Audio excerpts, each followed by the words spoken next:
Okay, I didn't even realize my mic wasn't in, but there we go. Jesus Christ. Welcome. What's up, guys? Welcome back to another video. Sinno here. And today's video, we have 4449 and 844. And today, we're going to be taking them up Maria's Pass in a double-headed photo freight. Now, I don't... Now, I've pulled this train before up the grade, but I haven't done it as either in the snow. But I did do 50 cars, 50 oil tankers with 843 on the same line. But the difference between this one and the last time I did it with 843 is the fact that it's snowing, and that this time the train is not only longer, heavier, it's loaded, and like I said, it is snowing. So we were at 40. So we're going to be doing a double header for 40 for 49. And to answer some questions, what is my favorite Northern? It's 40 for 49. Right behind it is the FEF series. So yeah. And a lot of people will ask, what is your favorite locomotive? It's 4014, obviously, but then it goes 40 for 49, then 844, 3985, and then 2156.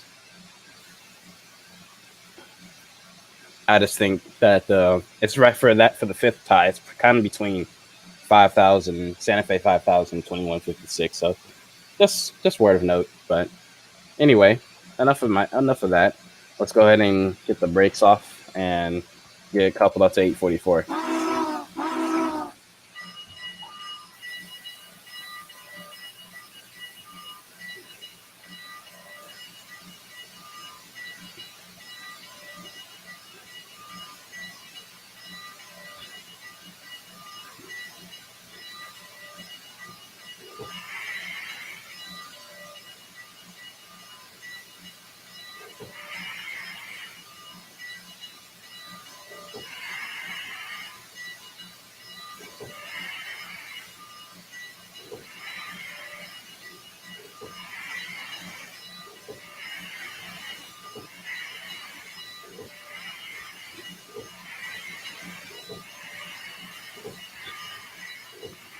Also, another good thing is that we don't have the knuckle glitch on the GS4 this time, so that's also a good thing as well so far.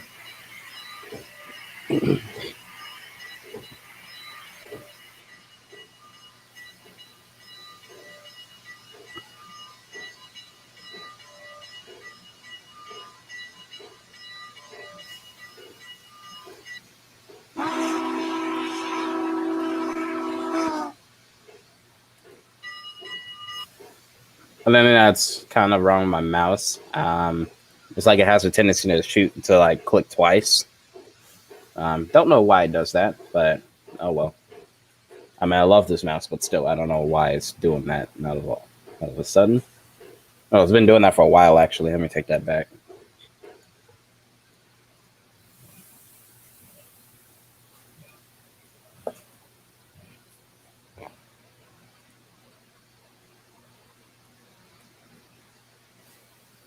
I thought I switched it already.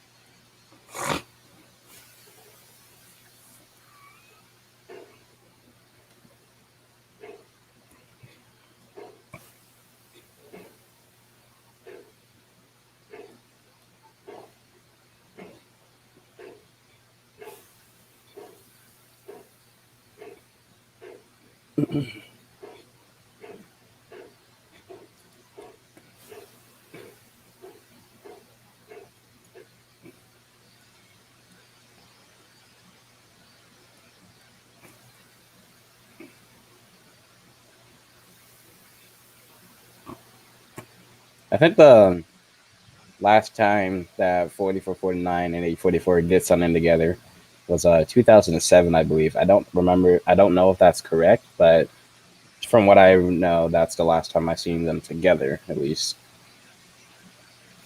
in real life. But in train sim, it's all the time. For me, at least, in my little thing.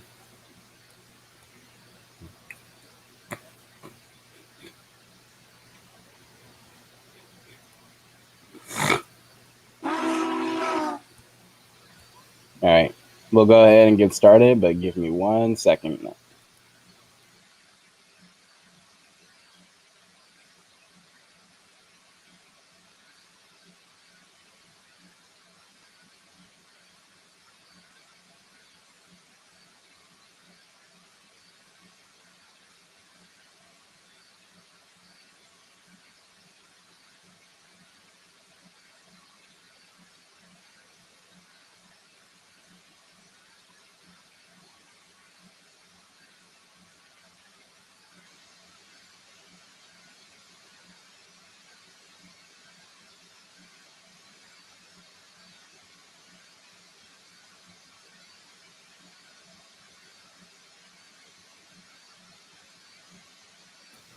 All right, now that we got that taken care of, we're going to go ahead and get started.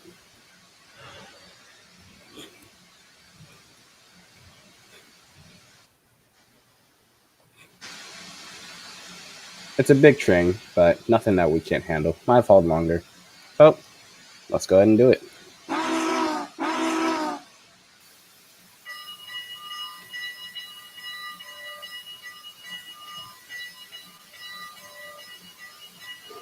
Oh, that's the cab.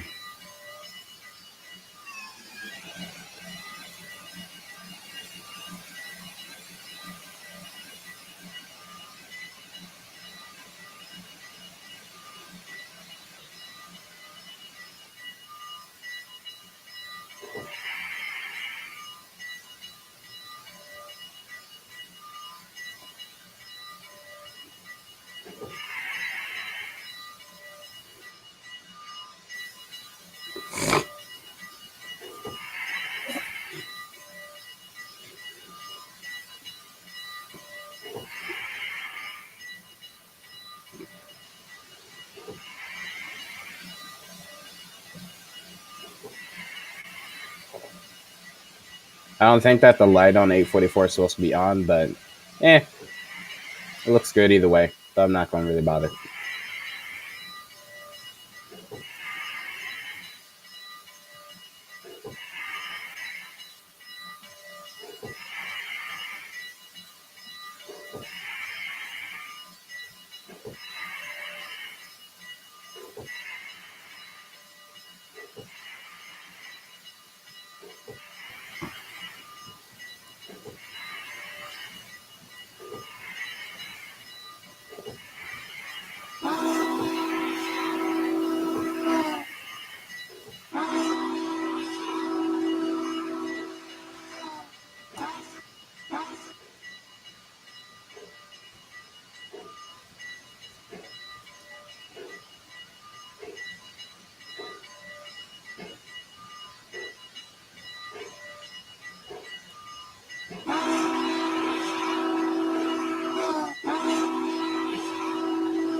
You know, for an old G-Trex model, they did a good job on it. But at the same time, you know, someone should remaster this, make it better. Probably clean it up at least. I mean, it's not bad at all, but still, it could be. There's potential to make it better. Especially like near the firebox area, it's kind of like low texturized. But either way, still, they did a good job on this engine for being made like years ago. But either way, still.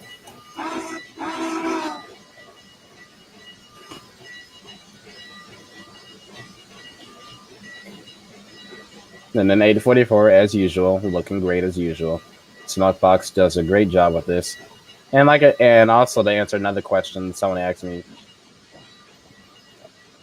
is about the Smokebox Big Boy. I'm just ready for that. I got a few video ideas planned. But one I already said in previous live streams that when it comes out, I am doing a big live stream with that thing. So that's gonna be fun to do.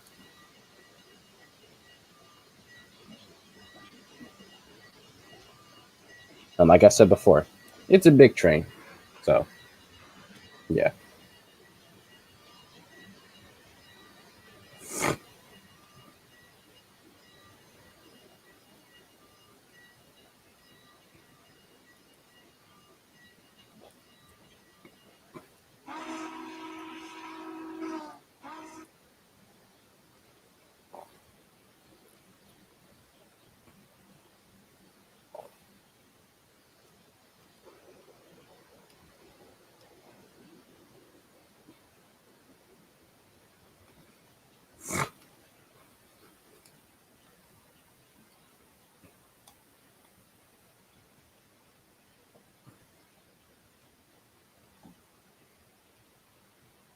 Just taking a look at all the cars. Got some auto wrecks in here as well.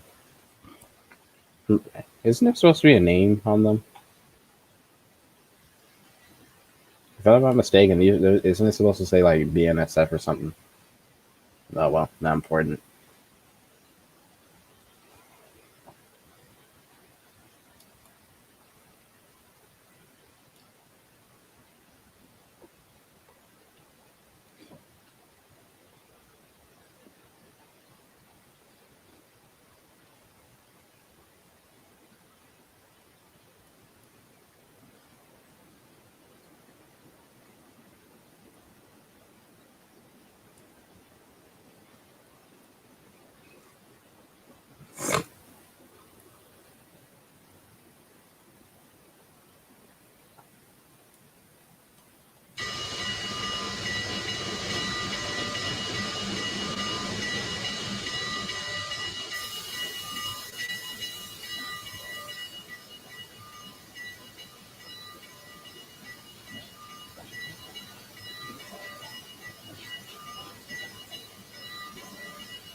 One thing I've learned a little bit about double heading with steam engines and train sims that this gauge normally will be for your second engine, and then when you go like look up here, this gauge will be for the engine you're driving. But at the same time, you got to also look at your actual boiler pressure inside of your cab. In this case, my boiler pressure was going down, so we're building that up. My boiler pressure for both engines is supposed to be at 300 at all times, but you know, as steam engines run, it can tend to drop. So we're building that boiler pressure back up now. So now we're back up at 300, so I can put the throttle back on again. But I can't do too much because I gotta make sure I'm in 10 of 844 as well.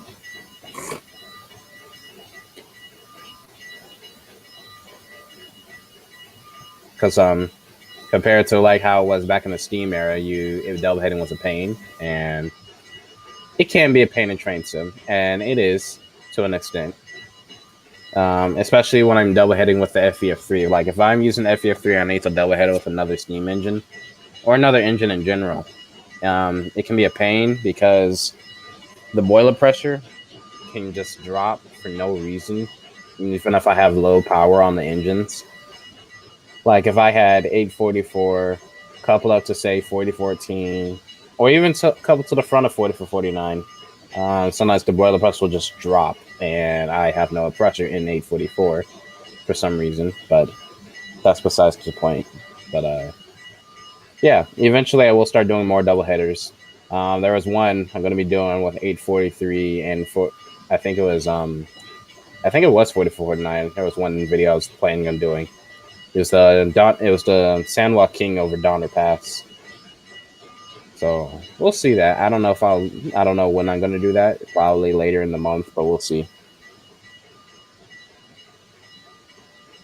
What is 4449? 4449 is a Southern Pacific class GS4 built by Lima in 1941. Is it freezing?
So yeah, we're leaving Whitefish Yard and we'll be making this turn up here to go up the line all the way up to Shelby Yard and stopping there, and then debating if we are going to turn around and go back down the line. So we'll see how that goes. Nothing's finalized yet, but we are going to I know for sure that we're going to go up the line. I don't think we will stall, but if we do, then that will be tragic, and I will be pretty mad because I would be surprised if we actually stalled on this. Then again, it is snowing, so I wouldn't. Then again, that does make sense.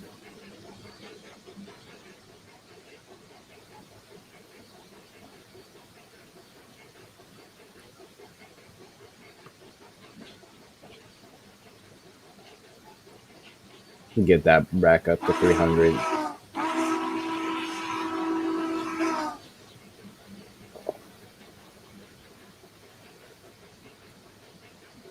There we go.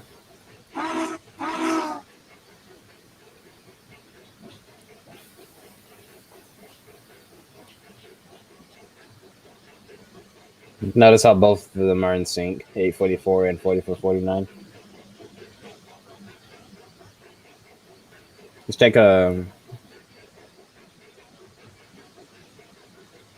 look at 844, see how it's doing. Oh, wrong button. I also got the water tenders to go with them both. Well, you've seen the water tenders before in some of my other videos, but yeah, just a more close look. So yeah, 844 is doing good. Also, if you did not know, the cab interior from the outside of 844 is actually animated. So if I blow the whistle on 844, which debating, we might switch which debating. I don't know if I will yet, but maybe once we get over the grade, I may switch out 844 for 4449 in terms of like who's coupled to the train. So I'll put 4449 at the back and 844 at the front for the rest of the trip. But then again, I also have to make sure that 844 has plenty of water, because I know 4449 it will make it over the grade with a one tank. However, when I used 843, when I did the train by itself, it ran out of water rather quickly because of how much weight and how much steam I had to use to get over the hill, or to get over the pass. I mean, but still,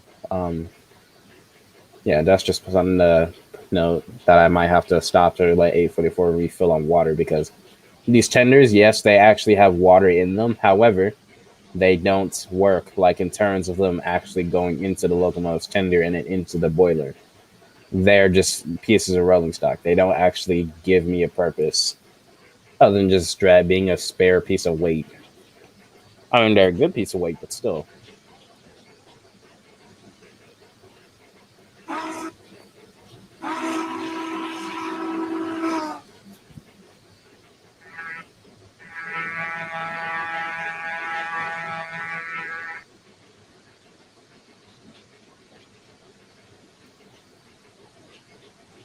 Let's take a look inside the cab. So yeah, cab of 4449, pretty cool.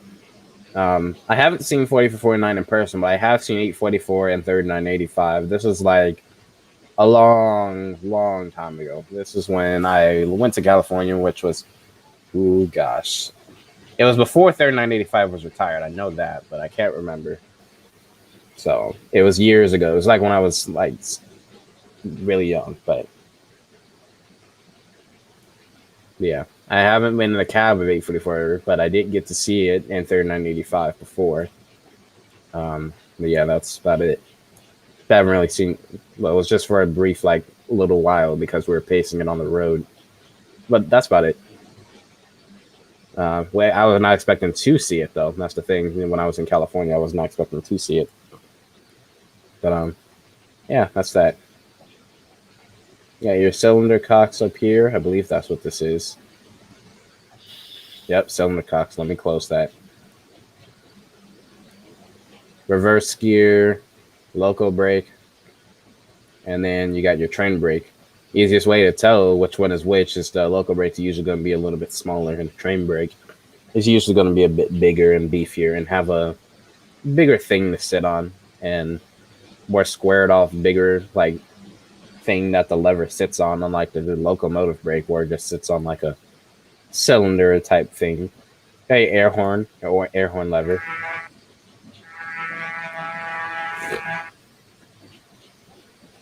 And then a sander. I forget where the sander is. I think it's down here actually. Yep, there it is. That's the sand. Oh no, that's the bell. Never mind. This is for the booster. I am. It does work. However, it does not work stock when you buy the mod.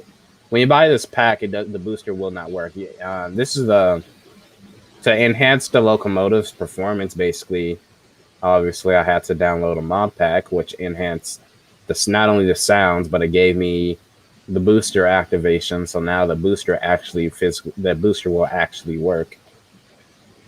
And Fanrailer, who is the guy that made this pack, his came with the 6-chime whistle, and he actually made the booster functional. So if you really wanted the booster to work, you can download that enhancement pack.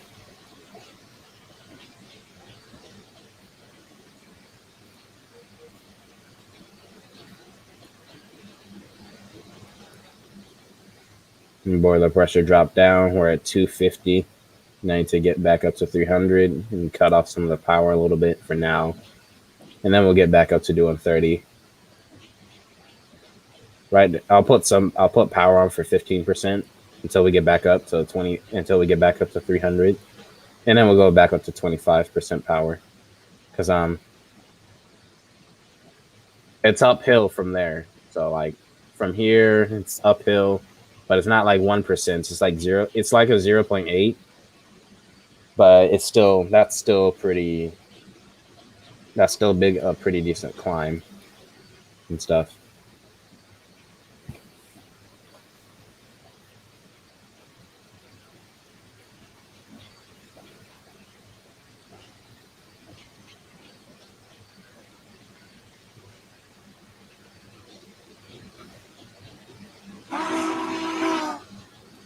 You got your whistle cord up here, obviously.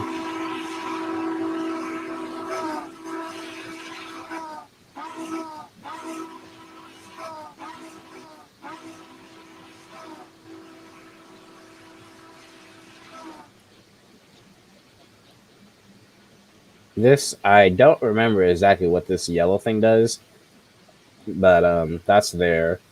Regulator here. More gauges. I can tell you what most of these gauges mean. This is your brake pressure gauge. The right one is your train brake, I believe, and the left one is your local brake. I'm pretty sure, if I'm not mistaken. I think this is for your steam chest pressure. It says it right there. Boiler pressure. I don't remember what this one does. I think that's a gauge behind that, but I can't see because the throttle's in the way. Speedometer. Diesel controls. Obviously, those don't work on this G-Trax model, but you got those. Water glasses on both sides, so that way you can both keep it. So that way both of you can look at them. And then I think that's oil gauge or something. I don't know. Don't remember exactly what that does. Another boiler pressure gauge on the fireman's side. Steam heat. All the fireman controls. This is the fuel lever. So if I needed to add oil into the firebox, there you go. You open this lever to add fuel. On the real thing, you wouldn't open this all the way because that will make it come in large chunks.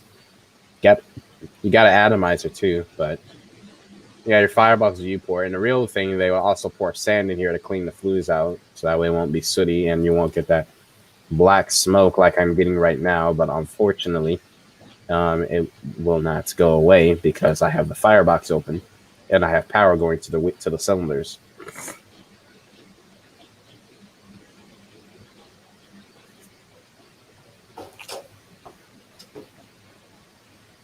I believe on 844 it does actually work to where it can distinguish the smoke.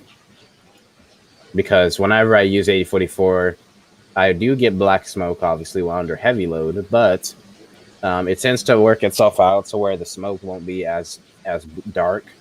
Like, because obviously you're looking at the GS4 now, the smoke is obviously like black, and in reality, what that means is that one, you have unburned fuel going out of the stack. For one, you have unburned fuel that's not being burned, and that's going out of the stack and causing pollution, obviously.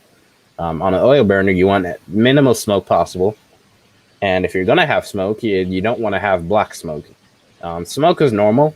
If you have smoke, that's fine, but you don't want it to be black. You want it to be like white because, well, for one, that's EPA and FRA standards, I believe, and two, because of that, you don't want to waste fuel, and you're wasting fuel if it becomes black because that's unburned fuel being put into the firebox. Because when you put oil in there, and if you just put straight oil in there, it's going to be in large chunks, and it's not going to burn evenly. It's not going to burn properly either. So yeah, a little bit of fireman trivia and stuff. A little bit of that.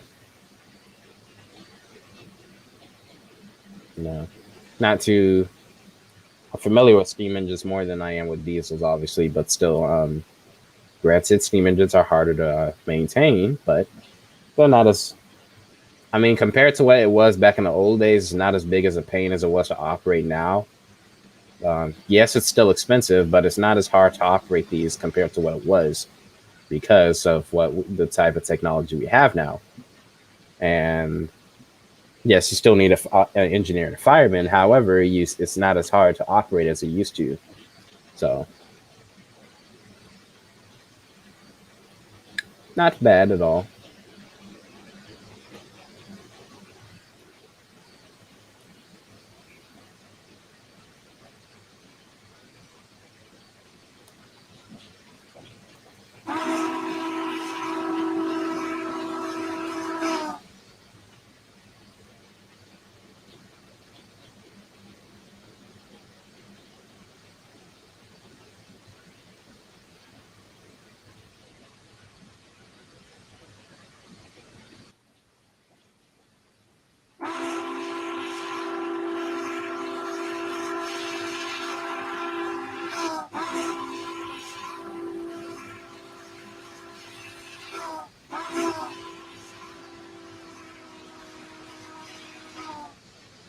Notice how it closed the fuel. Notice how it closed the fuel valves.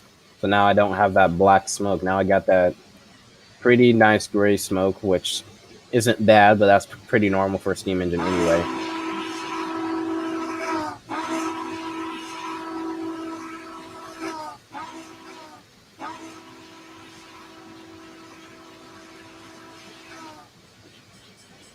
We're gonna do the air horn next. Where's the next crossing at? Up here. Here it is. We're gonna do the air horn for this one.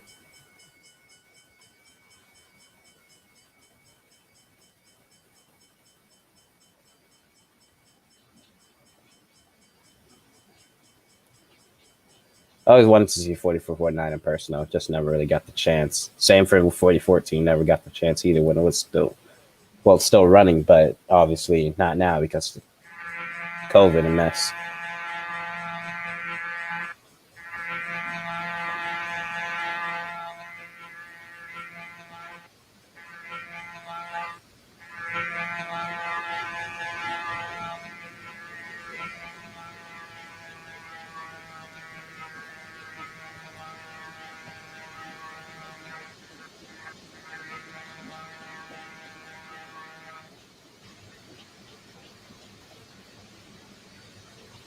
All right.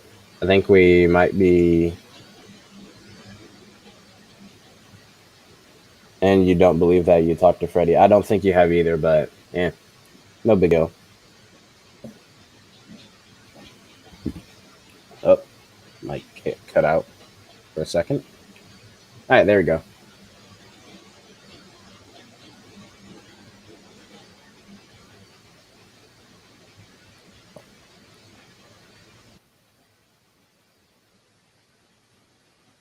I get some pretty decent, pretty good angles of the train, at least coming by.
And this caboose doesn't have an interior. Nice.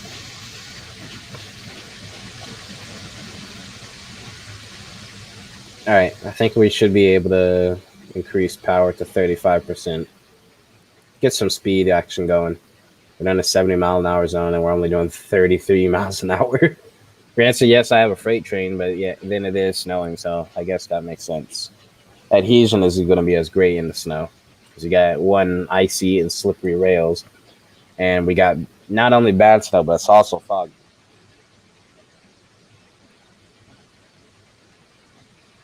But nothing that I can't tackle. Get up to hopefully 40 miles an hour pretty quick. That's normally my average cruising speed anyway. So we'll see how that goes.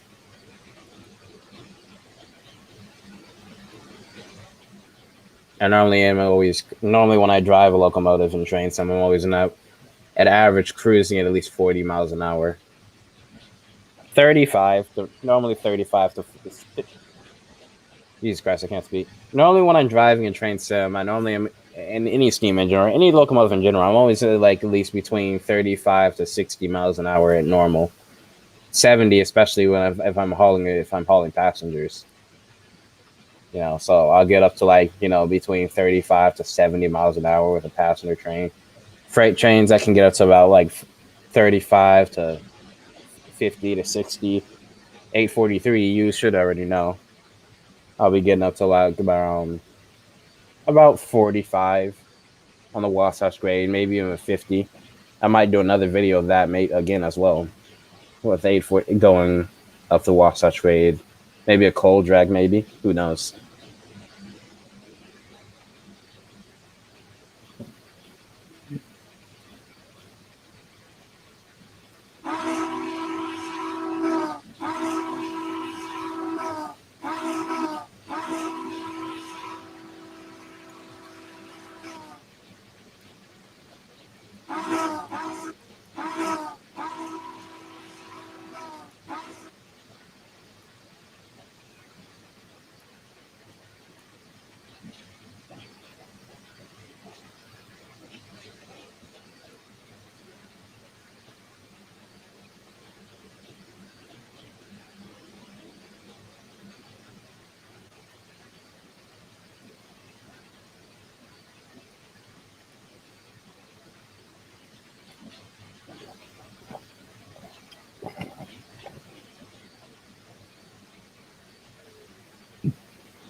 Just headed on to single track territory now, so we are leaving. What is this? Conkelly Yard. My bad. Jesus Christ. Leaving Conkelly Yard up the grade at 0.8% at 38 miles an hour.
All those trees and that frozen river down there.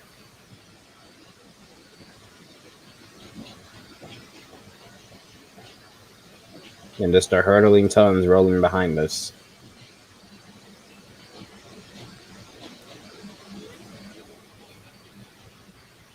If I'm not mistaken, this should be about 10,000 tons, maybe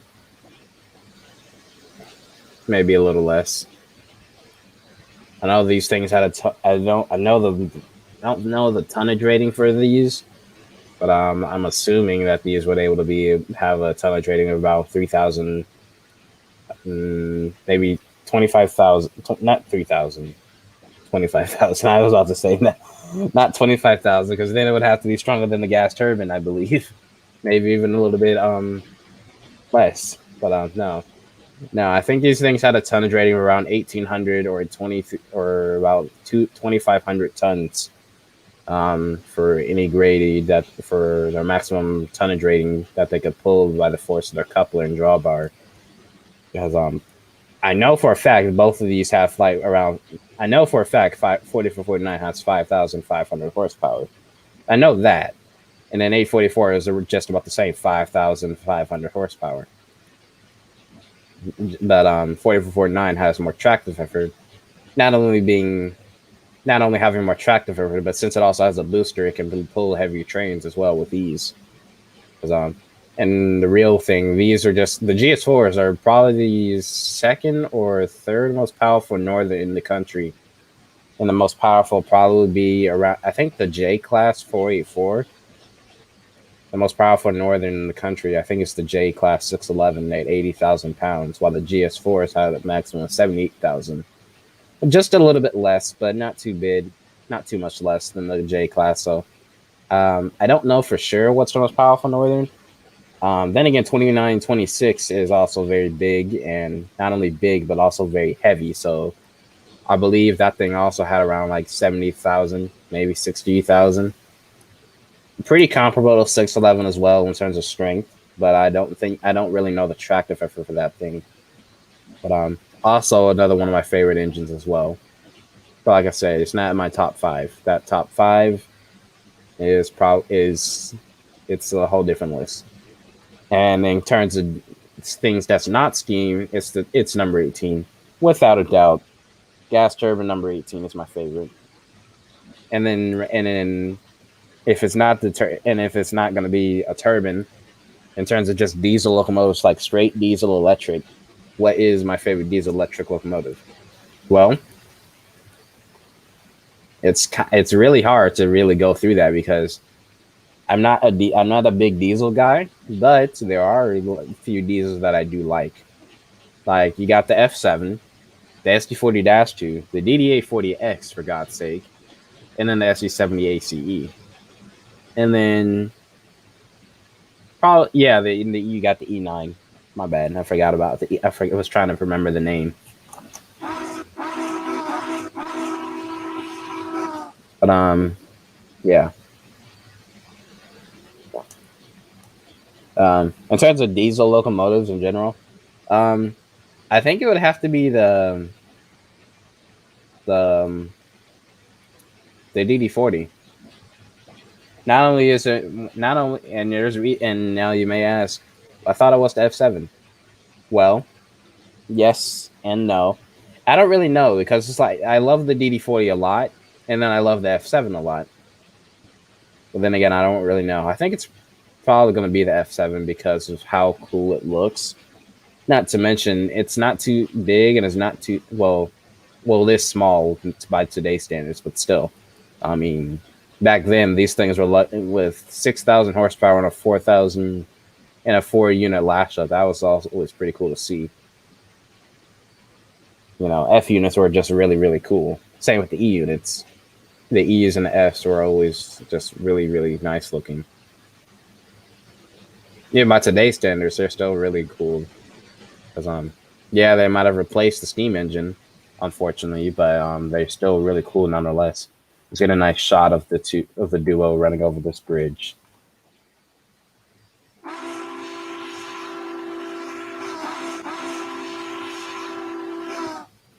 the head off.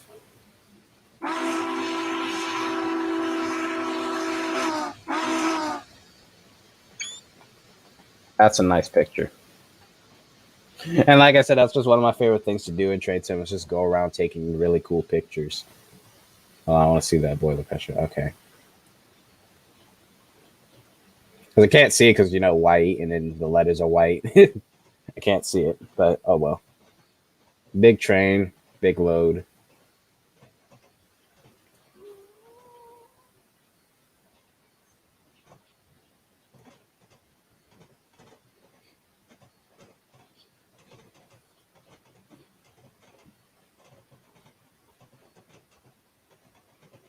But now that I put some more thought into it, it would have to be the DD40 for many reasons as well. I love the F7 too, but yeah, in terms of steam, it's the big boy. It's my favorite. In terms of like something that's not steam powered, it would be the gas turbine. But if it in terms of just actual like diesel electric power, it would have to be the DD40. And not only because it's big, not only just that, you literally have the diesel equivalent to a Union Pacific big boy, for God's sake.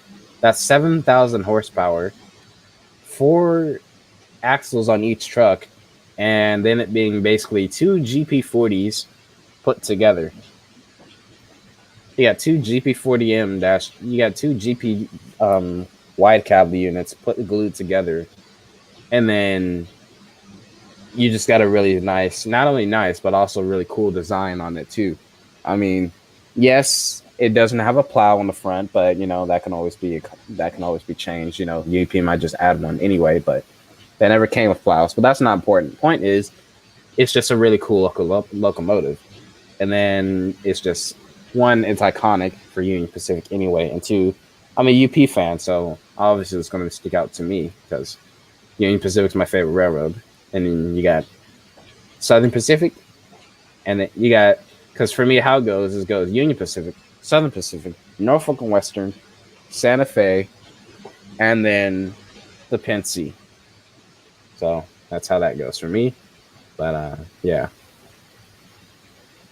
it's just cool engines in general.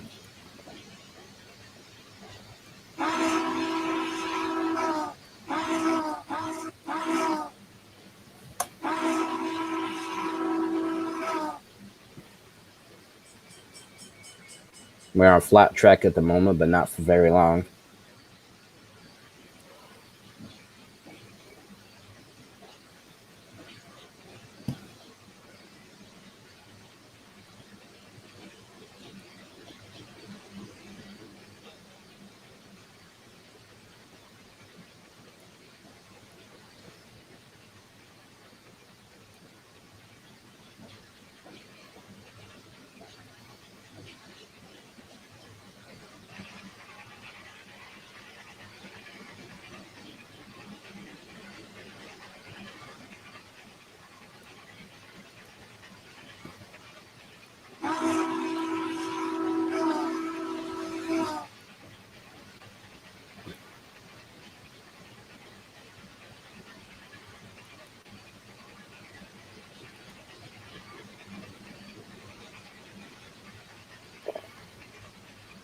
Getting back onto single track territory in about like what? Yeah, 0.25 of a mile.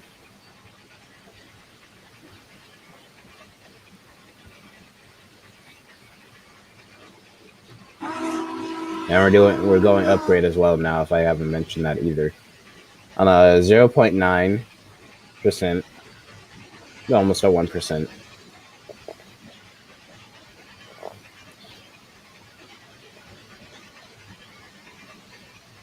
Getting in and out of, we got out of sync with 844, so yeah, that's happened as well.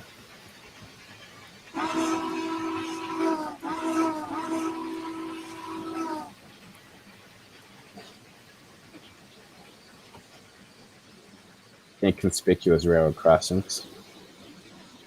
But I'm not going to question it. Gives me more excuse to you blow the whistle.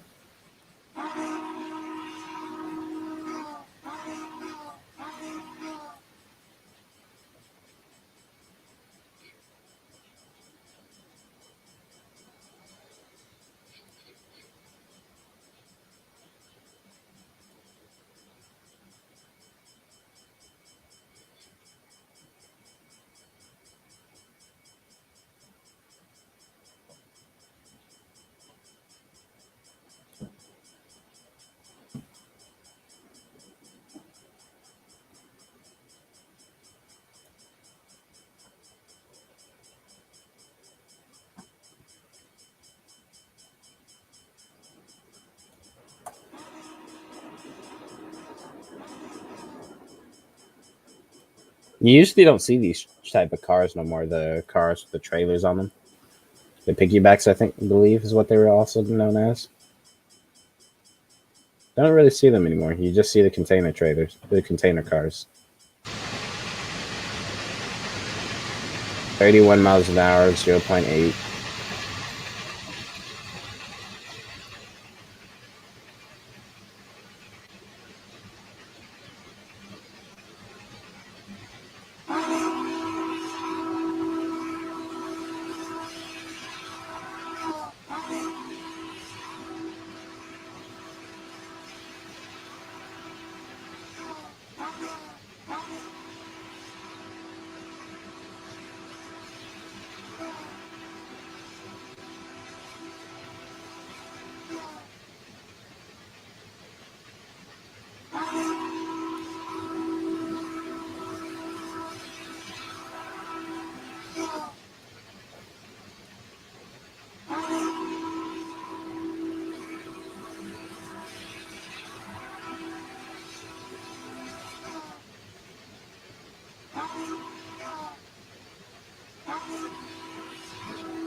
Coming up towards the water tower now. I don't think we need to stop, but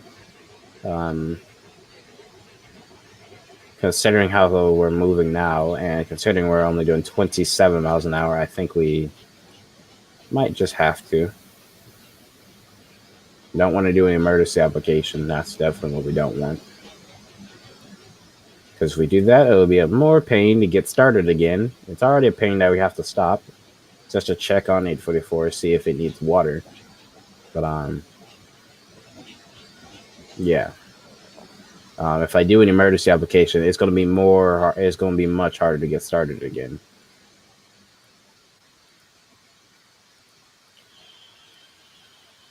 Might as well fill up water since I literally stopped my tender in front. So might as well. Why not? Put water into the tender and go forward for 844.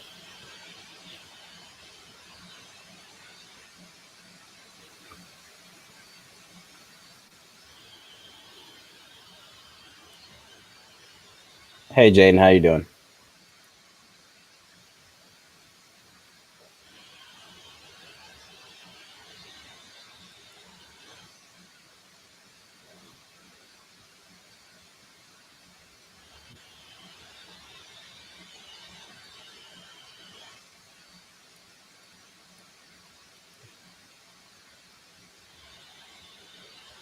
That's good.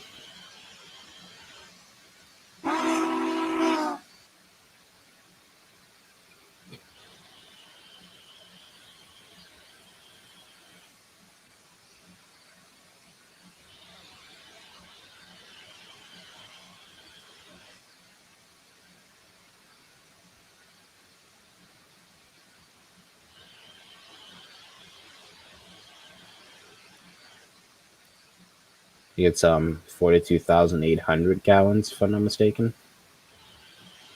42,500. I can't remember exactly. I know it's 42,000 gallons and something. I think it's 800. Yep, 800. Okay.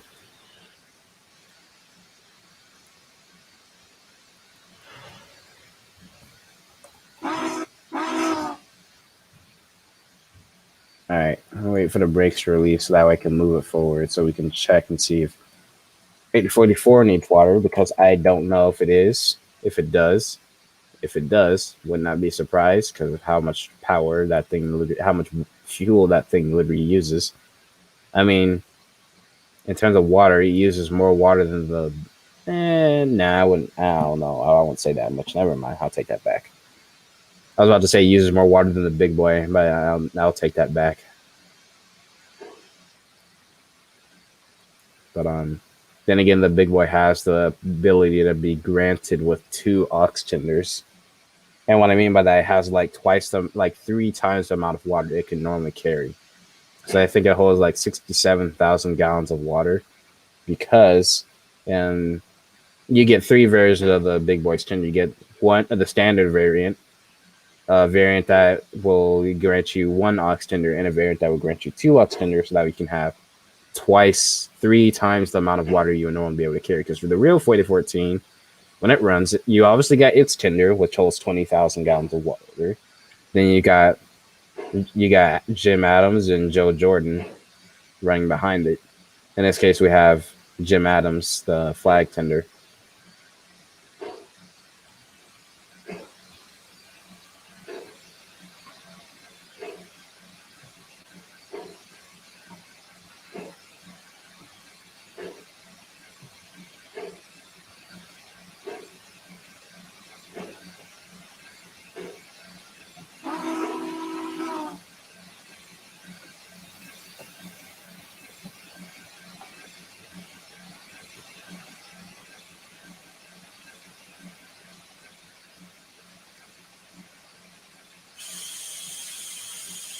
Okay, well, it did need water, but I'm just going to fill it up anyway.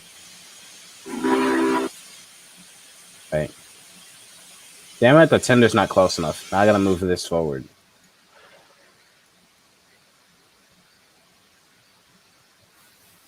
I saw that tender slack action.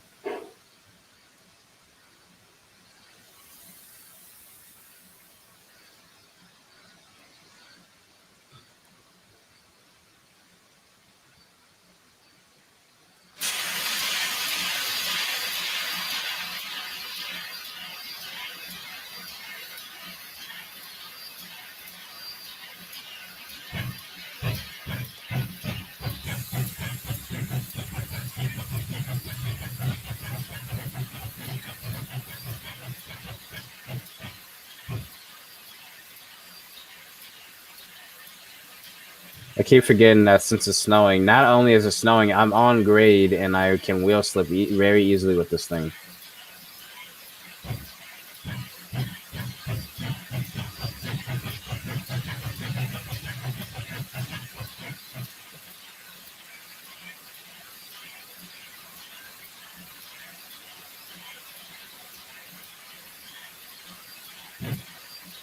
Come on. Traction. Traction. Nope. Come on.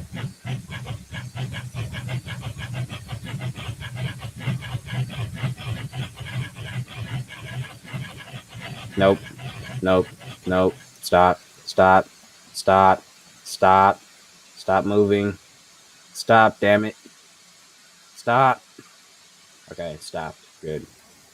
Okay, great. So, can't get it. Great. Nice to know. Why can't I click on 4049? What the hell? Do I have to go closer? There we go.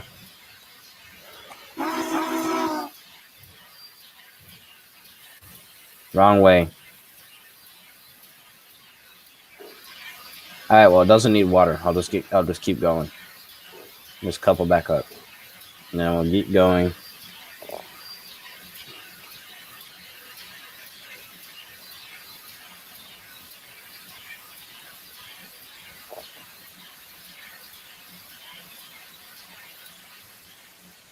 Well, that was a bunch of time wasted.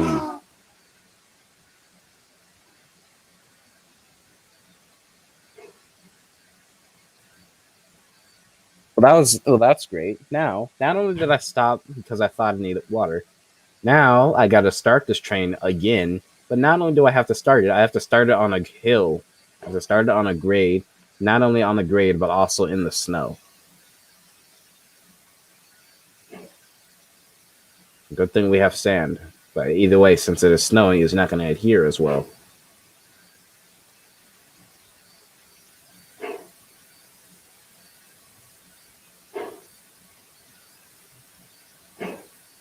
Gyro light oscillating.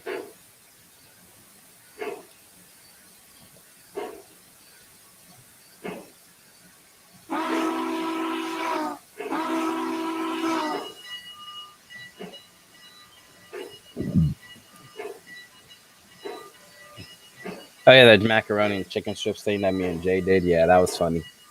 I still don't understand how the trailer flipped over. If you watched it on my TikTok, that was Jay on the trailer and I was driving. That was from Jay's point of view because I don't think I was recording at the time.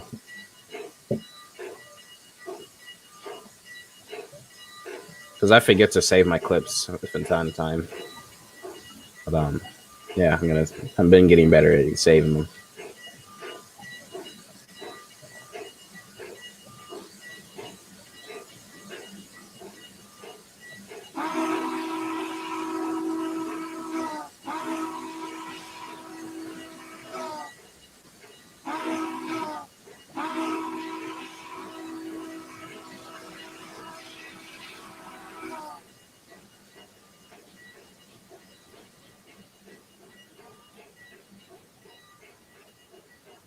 And as usual, if you haven't seen the train already yet, Jaden, yeah, Rib Jalil, yeah, that was a rip.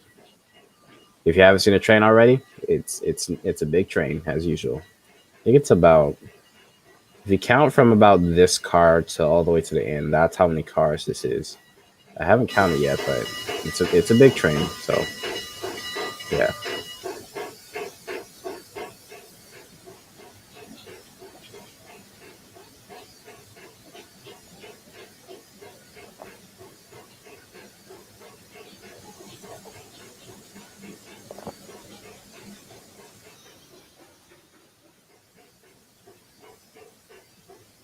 Why is it so dang long?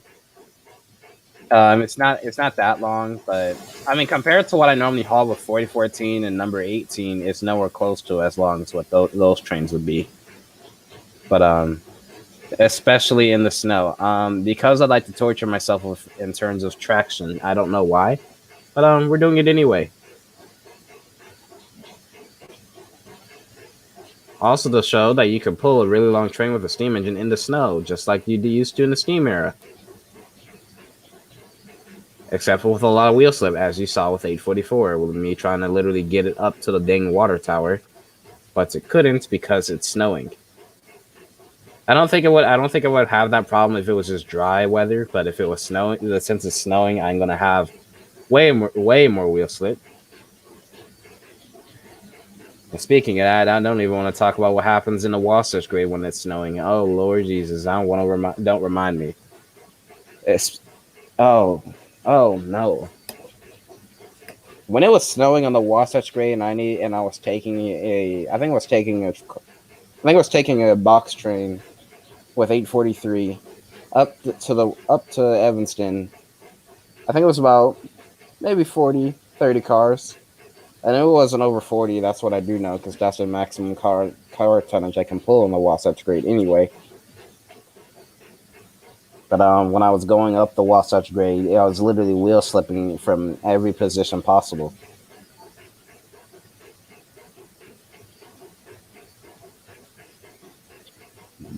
Wheel slip isn't as bad on other engines because they don't have the wheel slip mechanic, unlike the FEF3, the E6, the consolidation that I have as well, and then the Hudson. Those are the only engines that have wheel slip. I mean, the big boy is going to have it as well, and then it's not only going to have it's going to have it to where each engine slips independently.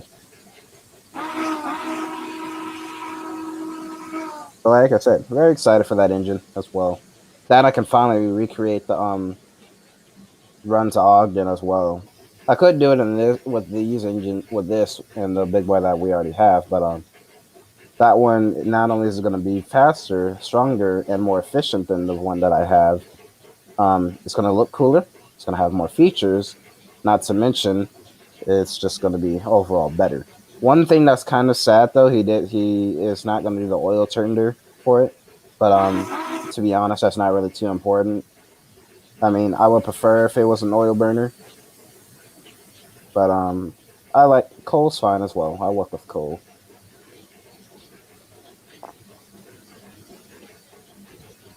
Nothing wrong with it, but just trying to get it like realistic as possible. But I can understand why. Trying to make it as ass delivered, and I respect that because that's how it was. As delivered. The lake, frozen, cold. Go jump in that for $200,000. I dare you. Swim all the way across.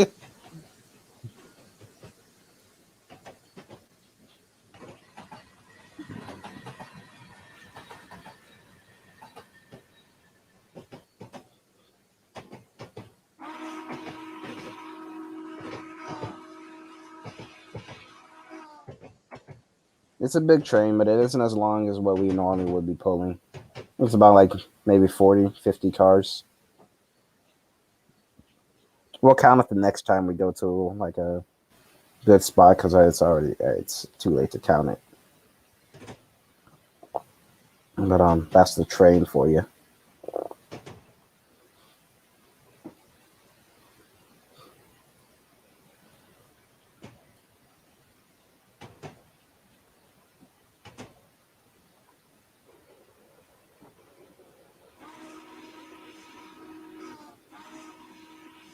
Right here, we're going downgrade. I don't have to work as hard. Also, I can just cut power for a little bit so that I can charge back up my boiler. 49 cars. Okay, makes sense. Reasonable.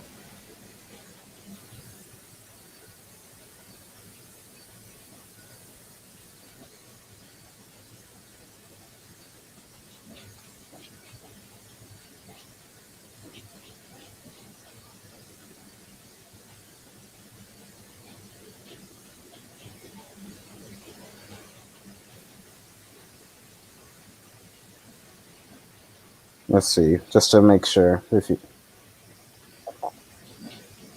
I'm not counting the oxygen, by the way. I don't really count those. Okay, so you got 3, 6, 9, 12, 15, 18, because I did them by 3. 21, 24, 27. Because like I said, I did each car by 3. So, all right, so 30's there. 33. 36. 39. 42. 45. 46. 46 cars.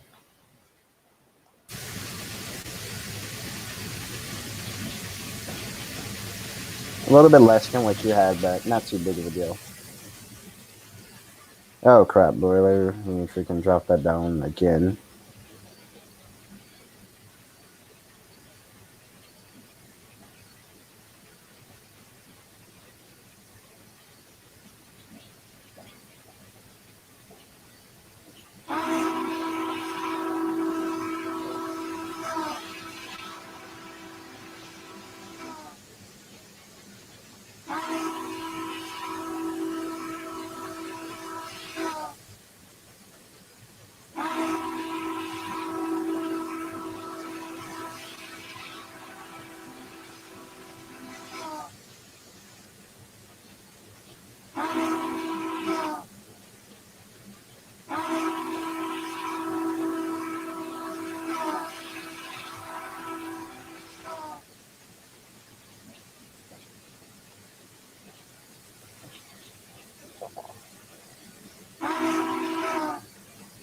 Alright. So yeah, this train's basically like my average length for how many cars I would pull with a Northern. About 50 cars. But then again, only 50 car. If I pull a 50 car train, I normally don't do it on a 1%. It just doesn't end well. If I'm on a 1%, last time I did it on 1% was with 40 for 49. I may try it again with on the Wasatch grade. So I did 50. I did a video with 50 cars on the Wasatch grade with 40 for 49, and it was doing. It actually did very well. It pulled it flawlessly, and it did. It was. I was doing about 50 miles an hour.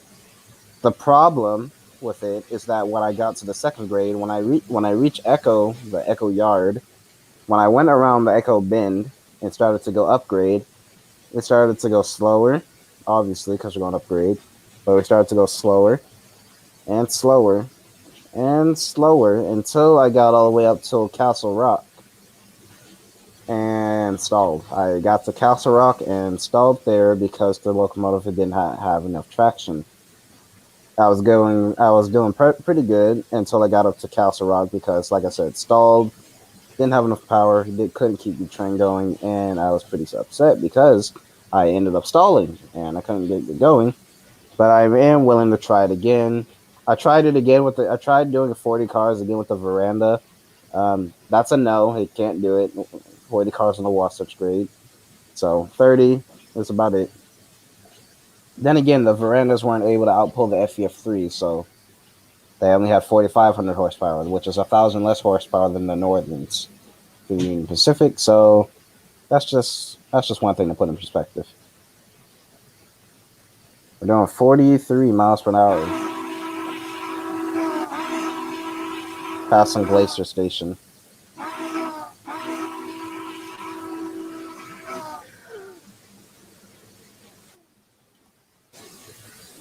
Hey, Amtrak flyer. Of course, I did Amtrak. Uh, I may do the Amtrak special excursion again with the American Freedom Train variant, but I was missing a black ox tender, which I don't have. I have post and pre 2006 tenders, but I don't have the black ox tender that was used for 4449 for the AFT, which is fine. I have the Southern Pacific black tender, which still looks pretty good anyway. So it all works out.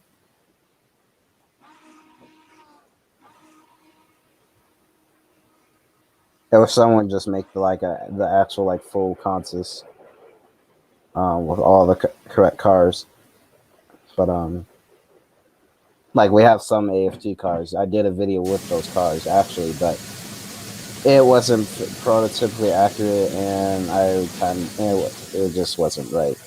Yeah, it was that. Yeah, it was that train, but it wasn't accurate. So it wasn't fully accurate. So it didn't really suit me too well.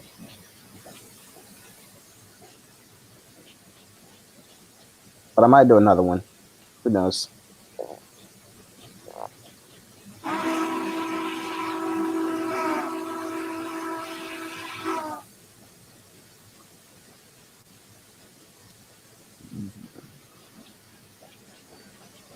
The hurdling tons, working upgrade again at 44 miles an hour, doing the speed limit.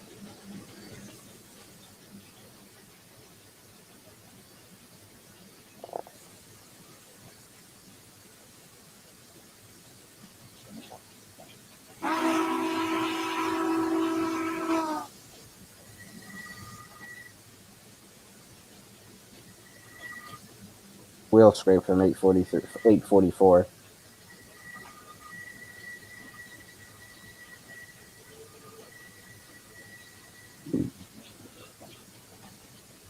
I do like that feature though, that they got the actual wheel scrape when the locomotive is going through a corner. Yeah, we're in a tunnel. That's why.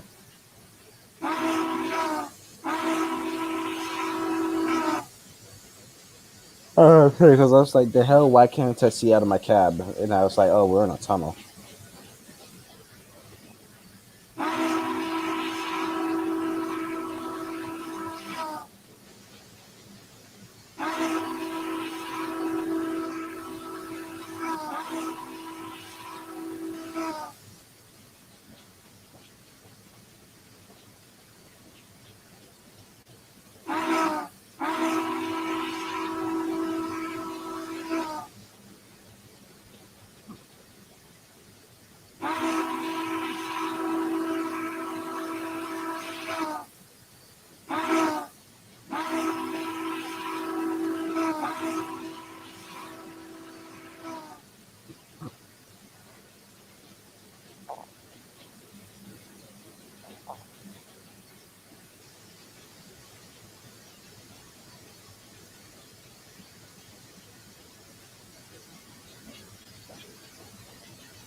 You know, something I'm realizing about 4449's whistle is that it sounds very similar to the 3985's. Because, like, if you listen, it sounds very, very similar. Not exact, but close. Because 3985's is a little bit deeper. As it should for being a big articulated as like it is.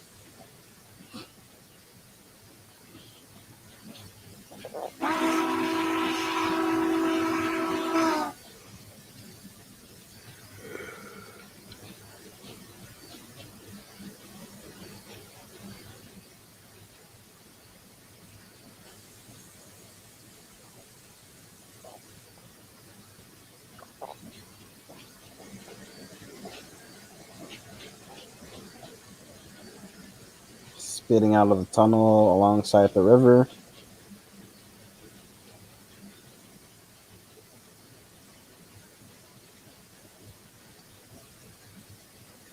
And the cab of the locomotive can see 100 yards. Pretty nice.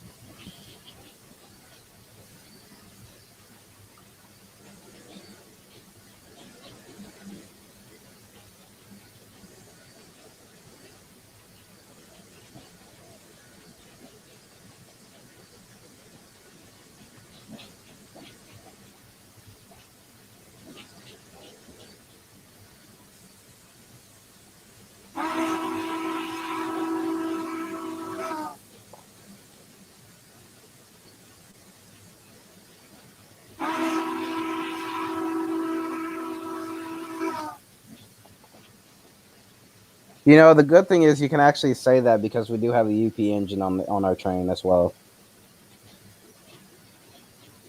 So yes, you are right. And then you got Southern Pacific rolling on indeed as well. Is that a tunnel? Yes, it is.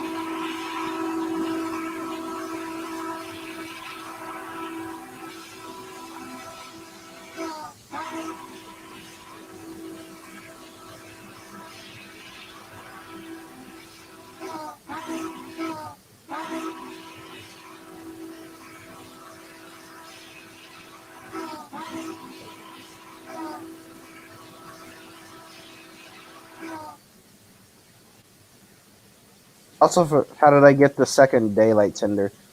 Um, this tender is available on Railworks America. It's made by DSGDR. I think that's how you say his name. Digital Railroading. We're just gonna say that. Yeah. So Digital Railroading. He created this tender, and he also, I believe, if I'm not mistaken, he also created this tender as well. He created this tender, and he created the daylight tender to go with the GS4s and the Union Pacific locomotives. And it's available right now because his website is under maintenance. It is currently available on Railworks America. If you type in auxiliary tender, you'll get this tender, and I believe you'll get the Union Pacific tenders as well. So if you want those, go to railworksamerica.com and then and then click on the file library and then type in this. So if you want this tender, you download it from Railworks America. It's free, by the way. It's not donationware. There is some donationware, but yeah. Can you please make a train? Jesus Christ! Can you please make a train similar railroad video with 8 Freight Blues and the turntable song, please? I may do 8 Freight Blues. I'll have to see what the turntable song is. We'll see.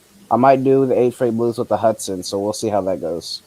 So no promises yet, but I might try to make that happen. We'll see it, but not at the moment. I don't know for sure yet, because yeah, I'm still got working on other stuff, but I will try to make that happen. We'll see. 8 Freight Blues. That one actually was pretty good, so we'll see. I might try to make that happen. Oh, I didn't know I was in Zoom. I wanted to try to get this wide shot from all the way. Like, say you're just just walking across the lake and you hear this and see it.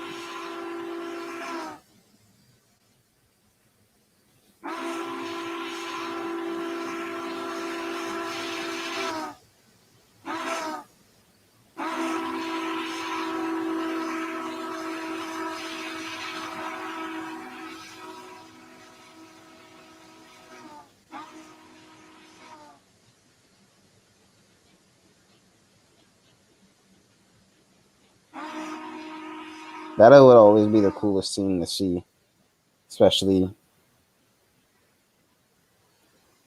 You don't see this anymore, and that's what makes it cool. If I need any help, I can message you on Steam. All right, but thank you. Like I said, I'll try to make it happen. We'll see. I like doing cinematic like stuff like that because I did a few times with 843 and 3985. I also did one with 4014 for Christmas with I forget what the song's name was. And that was by I think it was Holiday. I forget the artist's name. I did put the link in the description, but I forget the name.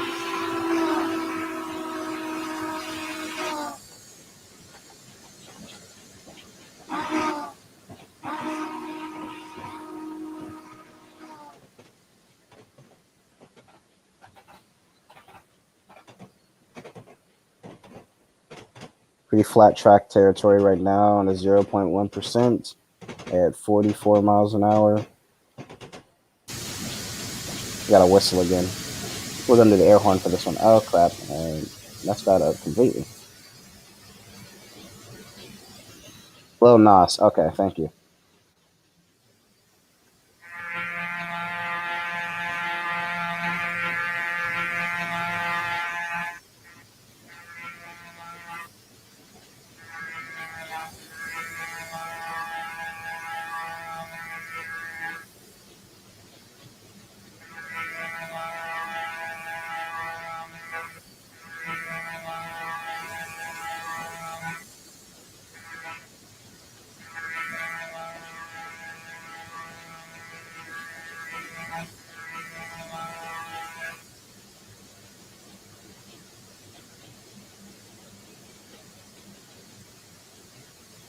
The turntable song is about a steam locomotive's crew forgetting to apply the brakes and results in the locomotive plunging into the turntable well. Okay, sounds about right.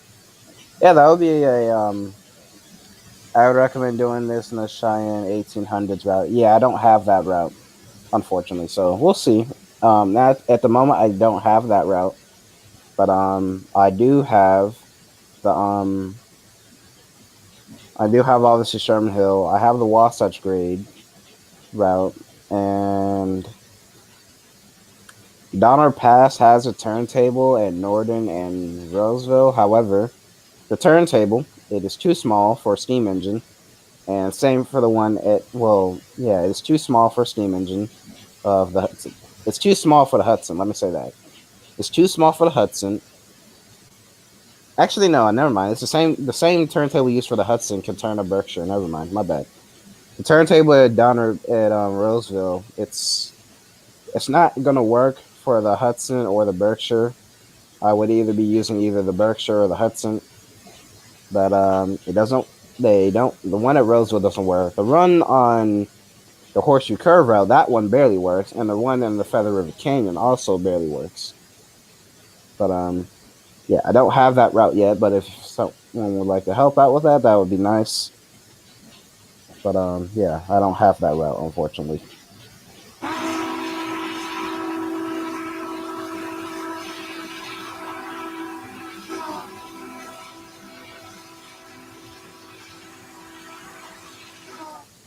You're driving DD40AX. You're driving the DDA40X 6936. That's cool. One of my favorite diesel locomotives. If I didn't say this earlier, if in terms of like not steam, my favorite locomotive is the gas turbine number 18. But if we're talking about like just actual like diesel electric, like what you just said, that will be 6936. That's my favorite. That's not a turbine and that's not a steam. That's my favorite.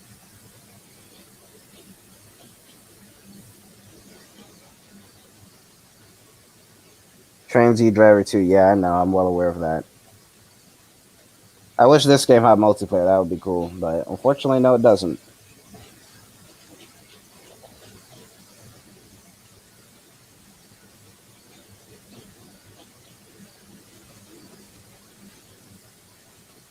You don't need a specific route, though. The requirements to turntable not lined up with the track because the locomotive needs to fall into the turntable well. Oh, okay. All right, well, I guess that'll work. Trust me. Ask me how many times I fall into a turntable well with an articulated steam engine.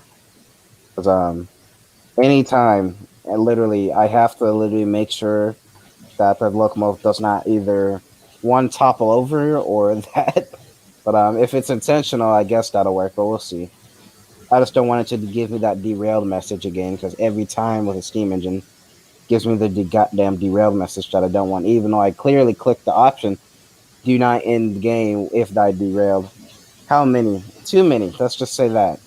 Because anytime when I go on the turntable with any steam engine that's not Sherman Hill or Wasatch grade, I end up freaking toppling over because there's like turntables in the train simulator in this game are very sensitive. So if there's like if there's not a piece of track between if there's like 3 pieces of track missing from the track you need to go to and the turntable has to go there and there's the same on both ends of the turntable, you're literally just going to turn and fall into the turntable well, and you're going to be looking like a freaking idiot because even though you click the button once, and one click equals one turn, you click the button one time, you go falling into the turntable well, and it's just so freaking irritating. How do you do not enable the game when? How do you not? Jesus Christ! How do you enable the do not end game when crashing feature? It should be in the settings thing, but it should be in the settings menu. But and I think I enabled it, but either anytime I do derail, if the setting doesn't even acknowledge that I don't want to get an in. It happens sometimes, but not a lot. It's very rare.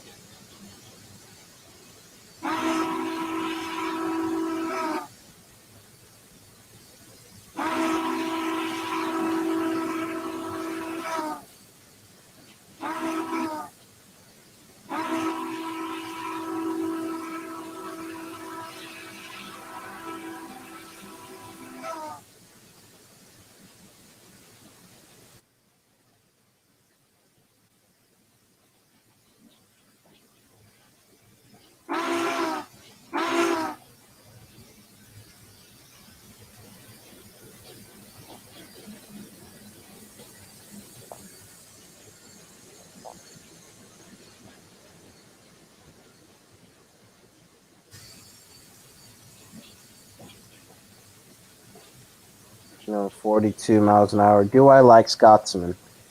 Yes, and yes, I do. But however, like I said, but in many videos before, I'm not really. I don't know if I have said it. I'm not really a big European fan. I like the Flying Scotsman. Yeah, it's cool and all, but I'm not really too keen on European engines. It's cool. I do like it. It is one of my favorites in terms of European scheme, but I'm not really too big into European scheme. I'm more of like I really like American stuff. Don't really like the European locomotives that much. They're cool. I like it, but and if I had to choose and if I have to say literally right now, what's my favorite European engine? Probably City of Turo because I like the design. I just like the way it looks. I don't know.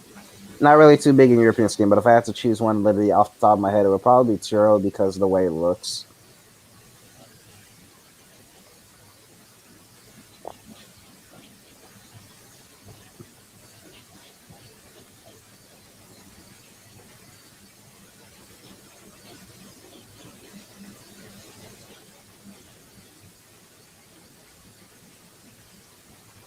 Males, what are you talking about?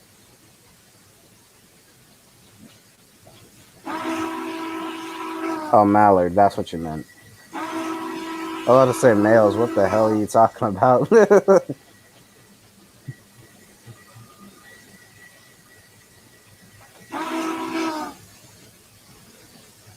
You know, I have a feeling if that. Oh, you were wrong. I have a feeling if the either the well they're making the T1 again, but I have a feeling if the S1 wasn't scrapped and if it actually was given the opportunity to compete against Mallard, I wonder if they would be able to have the beat the A4 because I don't think 844 could. I mean 844 is the fastest northern in the country, but I don't think it could because I don't really know Mallard speed record. I think it's 135 if I'm not mistaken. But 844 it could do 120 miles an hour. And that's the fastest northern in the country. What is T1 and S1? A T1 is a duplex type locomotive. So basically, let me get a side review of 4449 for a second. Basically, imagine a T1. You got one set of cylinders, another set of cylinders, but it's not articulated. The trees are in the way. God damn it. You got four wheels here, another four wheels with one set of drivers, another four wheels and another set of drivers with another pair of cylinders, and then the trailing truck. It's long. It's really long. For one, it looks like a shark. It has a shark nose, obviously, because that's iconic for the T1. And it's not articulated. It's a big fixed engine, and it's called a duplex. And the S1 is basically the same thing. However, it was a 6-4-4-6 reel arrangement, and it was the only steam locomotive in the world to be bigger than the 4014. That is the only locomotive ever to be bigger than the big boy. And that was 140 feet in length. It was the largest passenger locomotive in the world, and the big boys were the largest freight locomotives in the world. But since the S1 is no longer around, the big boy got its title back.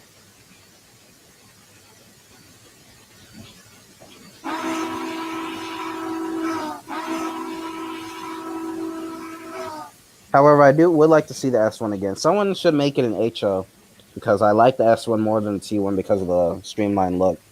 The only thing is, though, because I already have a hard time keeping my northern on 22-inch radius curves pulling heavy freight loads, how is that going to stay on my track?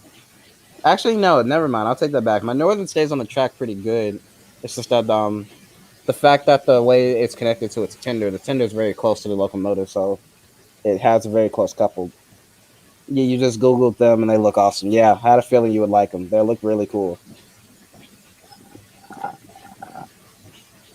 Like I said, I like the S1 more, but I still like the T1. I think Digital Railroading, he's making a model of both of those. I don't think they're finished yet, but he was making a model of those. You can probably go see the progress on his YouTube channel. And but like I said, they look really cool. And they're not finished, obviously. He's also making the 9000 cab forward with more detail. And also the Triple T6, which is number 5511 in the Cheyenne Roundhouse.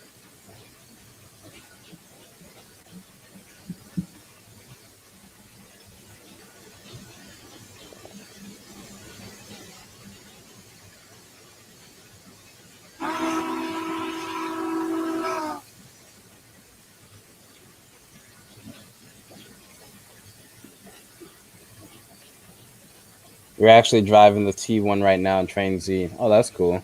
Oh, that's right. They have the T1 in Train Z, but Train Simulator, we don't have shit yet because they are too slow to do anything.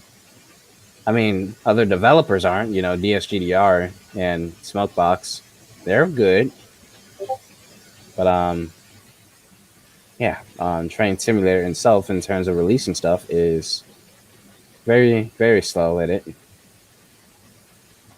I mean, I understand developing these things take a while, but still, like, yeah. Not even setting it up, just like creating it, because I can understand now. I've understand it now. Still, it's just it takes a while to make the stuff, because all the detailing, research, and then getting the thing to actually work and sound right as well is also a lot of work. Because I looked at Smokebox's Big Boy progress, and that was a lot of work, because he had to do a whole bunch of research and order a bunch of drawings to make it work. But I respect him though. It's really cool, really nice, and I can't wait to get it once he's finished.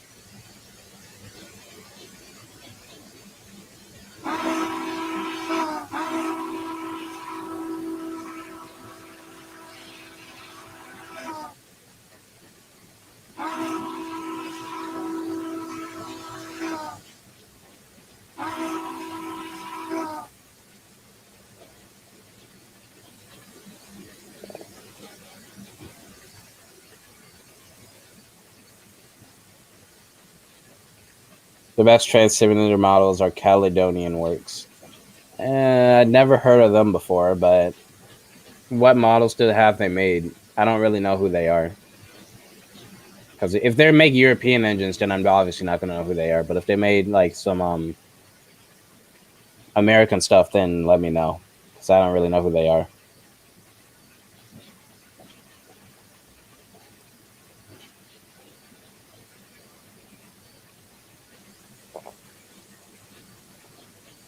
Oh, okay, it's time to put some more traction in.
How can I even get the daylight to move? I go a few feet and the pressure drops.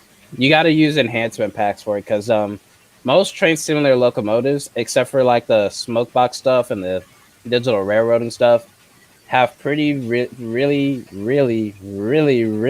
bad performance. The only one I haven't been able to do yet was the K4, and the K4 it's a small steam engine. Granted, it holds its own. It doesn't do terrible on pressure.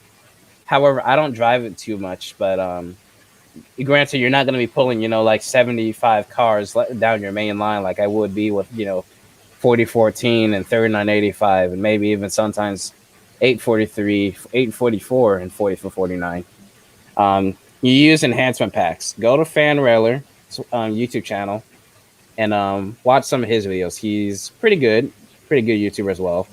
He also makes enhancement packs. He made one for the GS4 with the booster truck, which is what I also have active. He has the enhancement pack for the GS4, and it'll enhance the performance of it.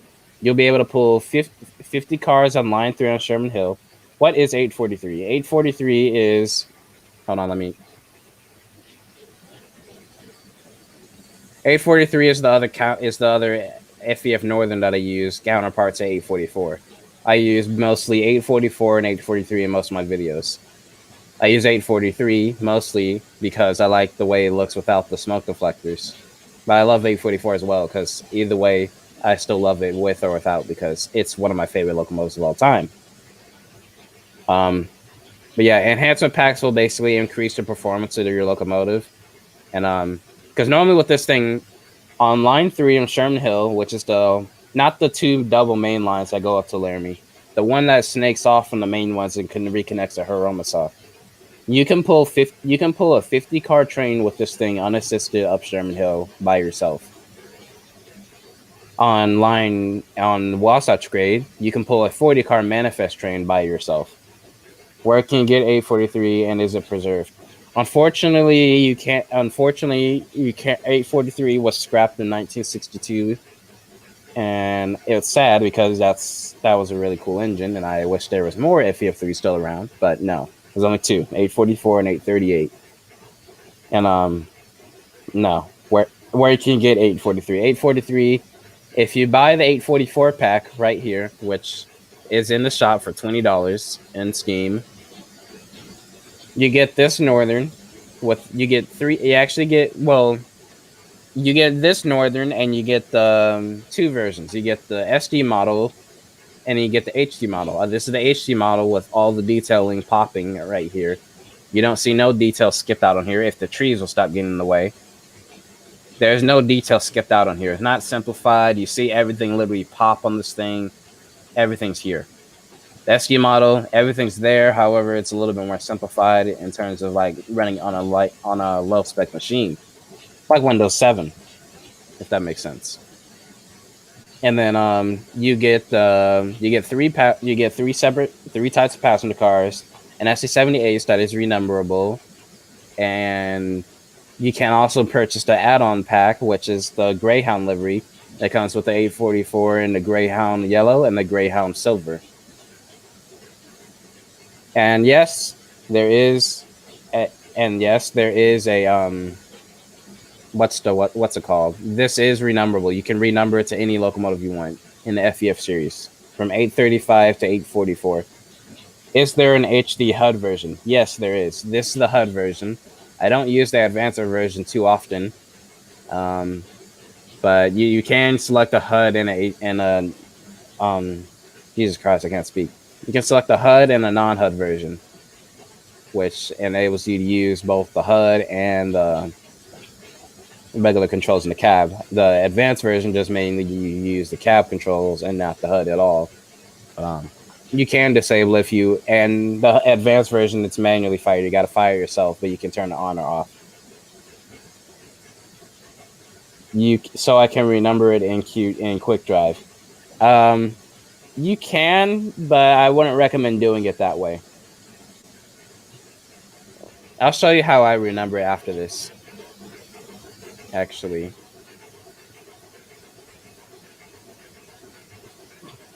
if you really want, just type in the chat if you want me to go into a route with 843. If you want, I'll stop up at a signal and save, and then we'll stop, and then we'll go from there. We'll stop up at this signal, so let me know before we reach here. So if you want me to go into a route with 843, let me know before I reach that signal.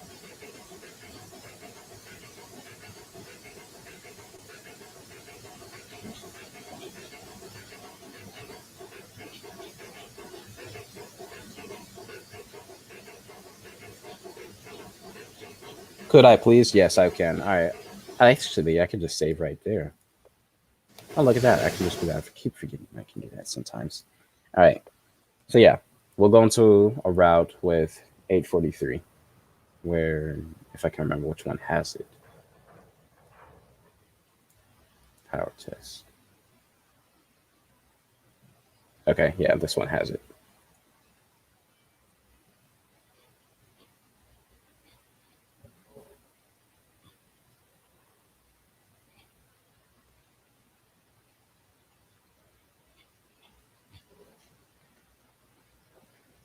I still find that cool. The number 8, yeah, 44.9 is awesome.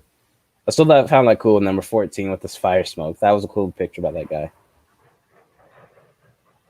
With a fire from the B unit, yeah, that was pretty cool.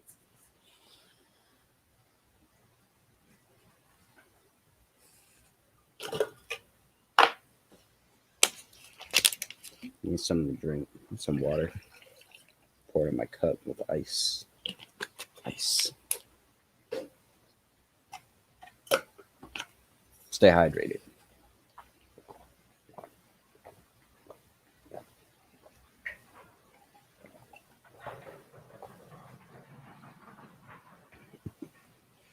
How do you get that ad on your screen? My screen doesn't have that. I don't know. To be honest, I really don't know this. They did this in about. It didn't always used to be like this. To be honest, it used to be just standard loading screens. I don't know. That's a great question because I don't even know myself. I change it up about like once a month, I believe, or every week or something. I don't know. They do like a photo submission every week, and whoever wins, I guess, gets their thing on the loading screens. I don't really know how it works, but that's what I'm guessing at least. You get the traditional ads, and then you get the people who win like a photo contest, I guess, to get your stuff on a loading screen. Like I said, I don't really know for sure.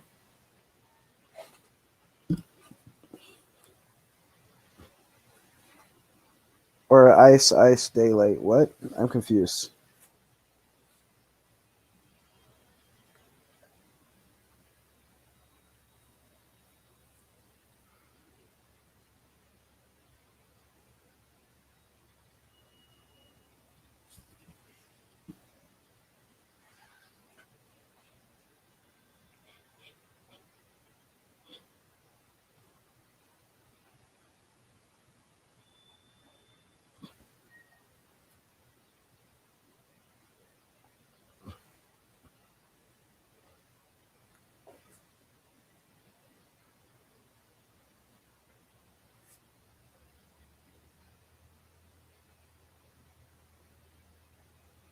Oh, I was talking about Ice. Yeah, never mind.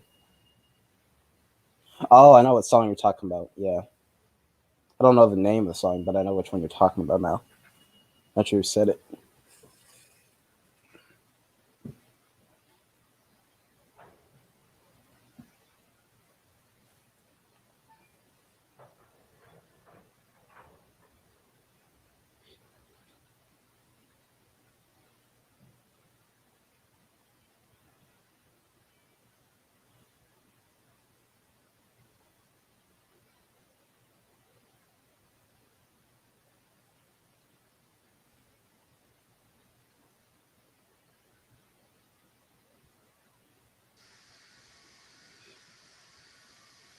All right, here we go. Um, I forgot this route has some FPS lag because there's so much stuff placed down. Because this is the power test route where I test basically how much tonnage each locomotive can pull, and it's a little bit buggy if I'm mistaken. Never mind, it's not buggy. Okay, this was I believe 50 cars, 70 cars, and 60 cars, 40, and then 30.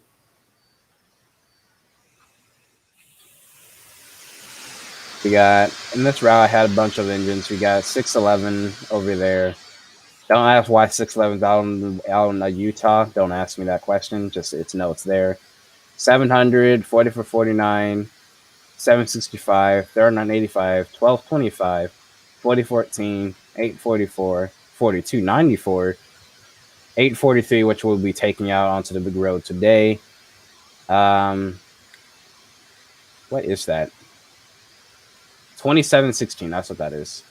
The gas turbine in there, 2584, and the Hudson that I was telling you about. This is 843. It's the same class of locomotive as 844. FEF3 built in 1944.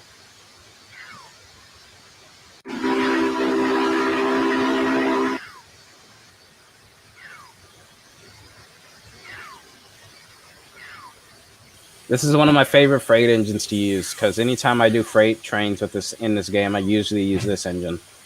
Passenger trains, 40 for 49, 844. Most of the time.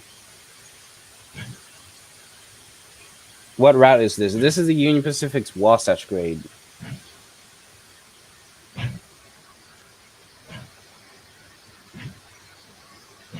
And yes, we do have operational class lights.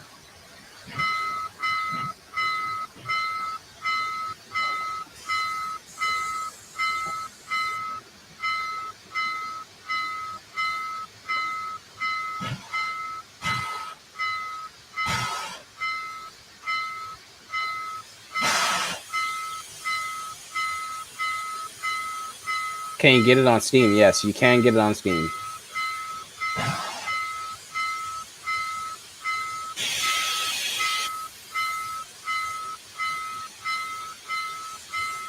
And another thing of why I love this locomotive so much, because since Smokebox made it, you know it's already very well detailed, for one. And two, working reverse gears. How cool is that? Like, you cannot say that that's not cool. Not to mention, hold on, let me open the cab windows and stuff real quick. Hold on. I'll open this window. Sitting here on the turntable still. Let me get turning. Very slowly.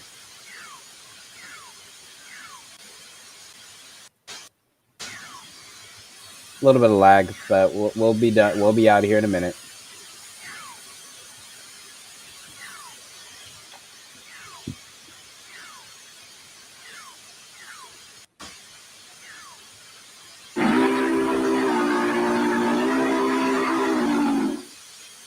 You get the quilling effect too with this engine.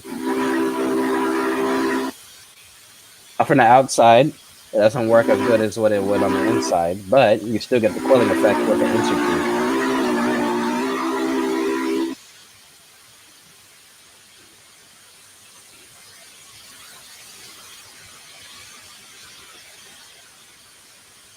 So here's 844 in front of us. and you can see they're the same engine. The only difference is that one has smoke deflectors and one doesn't. And that's why I was telling you, I like the ones without the smoke deflectors. I still like them with, but I prefer without because it just looks cooler. You get to see more of that detail without the smoke deflectors, if that makes sense.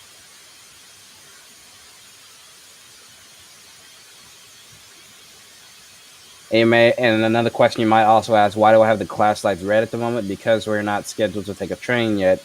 And since we're just moving throughout the yard at the moment, we don't need to put them on green or yellow. And since if we were having a special train, then it would be yellow. If we had a scheduled train, it would be green. In this case, we're going to do green.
Oh, clicked the wrong thing.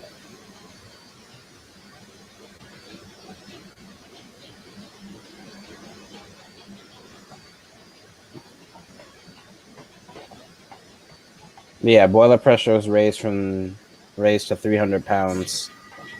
It's 300 pounds for this engine.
Oh, okay, cut my map out for some reason.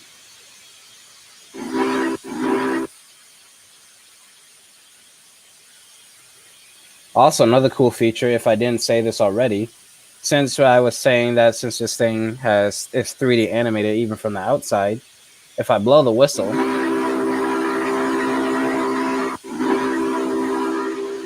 you can see the whistle cord move. Also, wheel slip, like I said.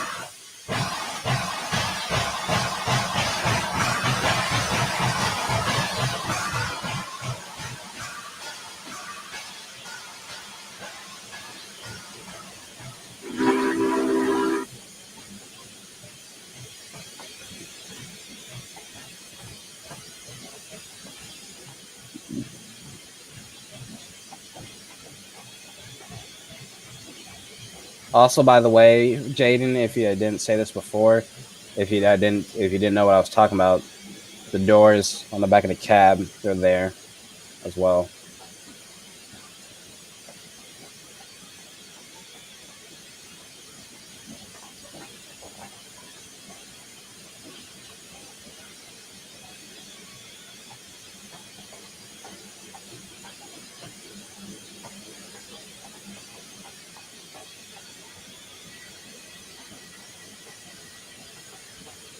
Yeah, so that's what I was talking about, why I didn't want to get the River Rossi model, because the cab was wrong, and since I wanted a detailed model, I didn't want to do that.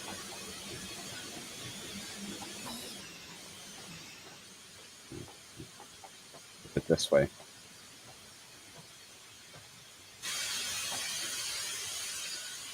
And yes, if you're gonna ask, yes, the doors do open. I'll open them right now, real quick for you, so show you. There we go. There we go. That's one. Oh, come on, open. There we go. So that's what the doors look like. And like I said, they do open. So there we go. I'm gonna close them back up. Actually, let me show you from the outside, more of like, yeah, that's what it would look like when the doors are open. And they normally have these open when you're out on the road anyway. So just to let you know, that's what they look like.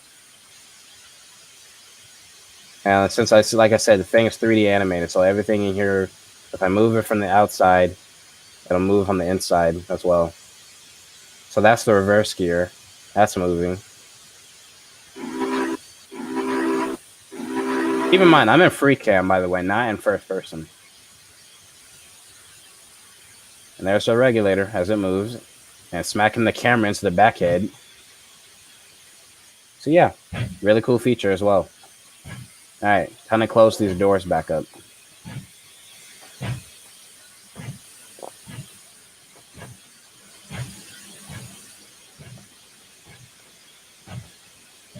You gotta be careful because I don't want to end up banging my tender into the train that we're about to couple up to.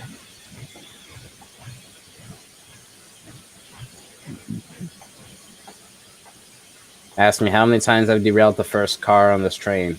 Too many times. Way too many times. Also, if you're gonna ask as well, no, this locomotive Union Pacific locomotives did not have boosters on their locomotives. So all Union Pacific engines were just raw muscle, raw power. No boosters were equipped on most of their engines.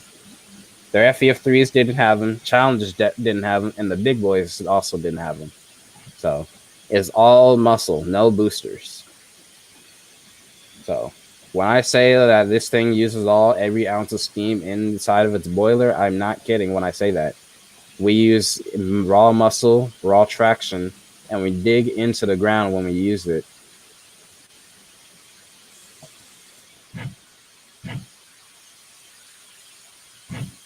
"40 cars attached.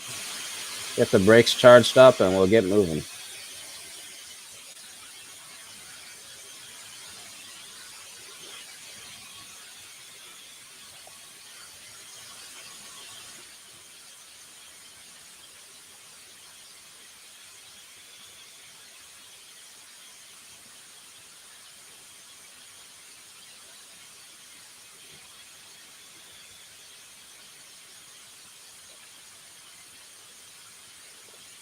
Also, if you wanted to know, you can change the class lights.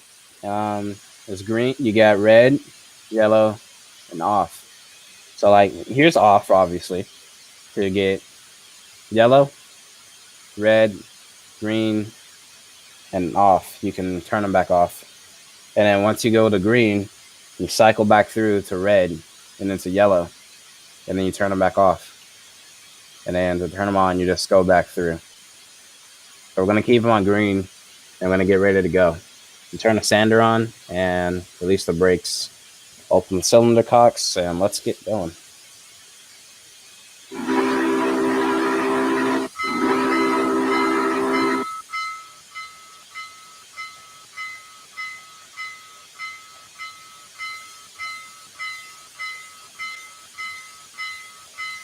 And when I drive this thing, when I say the bass is impeccable, I'm not kidding when I say that.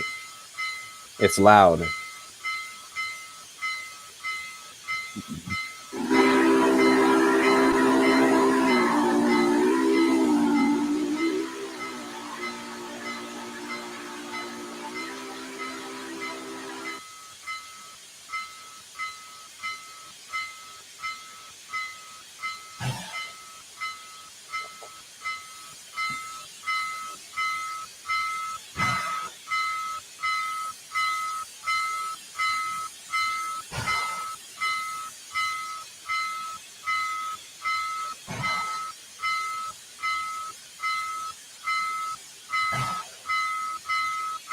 And also, if I haven't set this either, the lubricator actually moves. This little red thing actually rotates as the locomotive picks up power. It begins to move. It's not moving very quick right now, but it is rotating.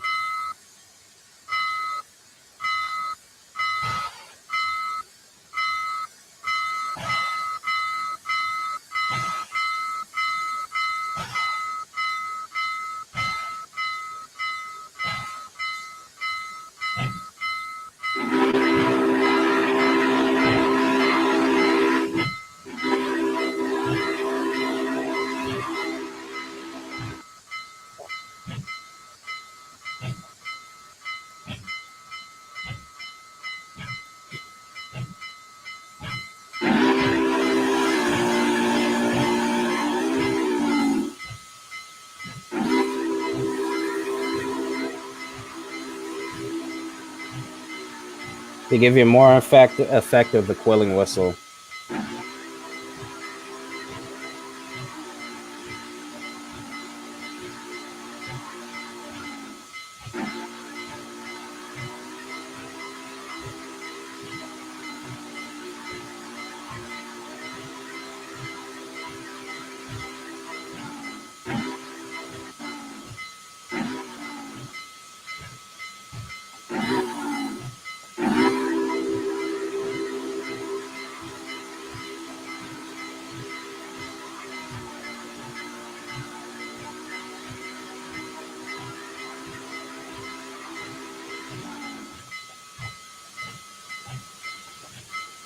And if you're gonna ask, what are these things? These are basically windshields so that we don't get bugs in your eye as you're traveling down the road at 120 miles an hour.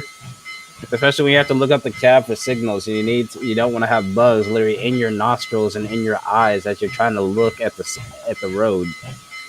And yes, you can close it as well. I choose to keep it open, but you can close it. You can open it. I normally keep mine open.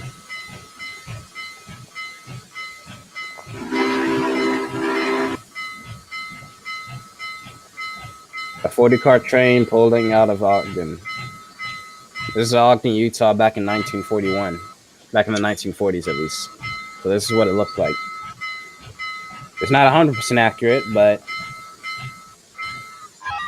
fairly accurate. It's not completely, but this is basically what it looked like back in the day. Back in the age of steam, this is what Ogden, Utah, this is what Ogden looked like.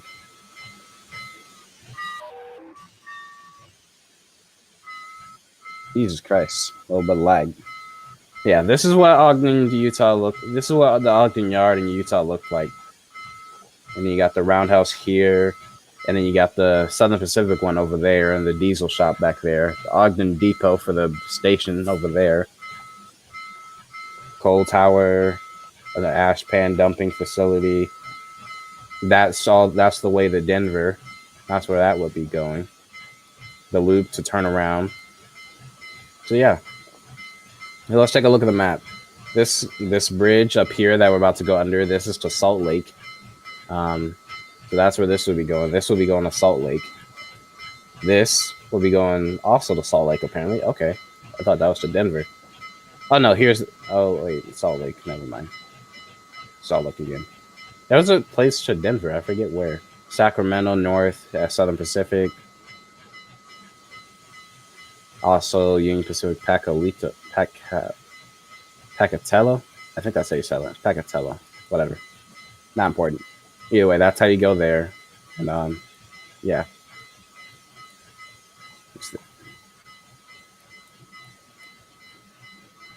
Park City up here, this track from Echo. That's a 1% grave. We can't go there because we can't go there. That would be cool if all the routes just connected and teleported you to the places you're supposed to go. But oh well. Where's my engine? Oh, right here.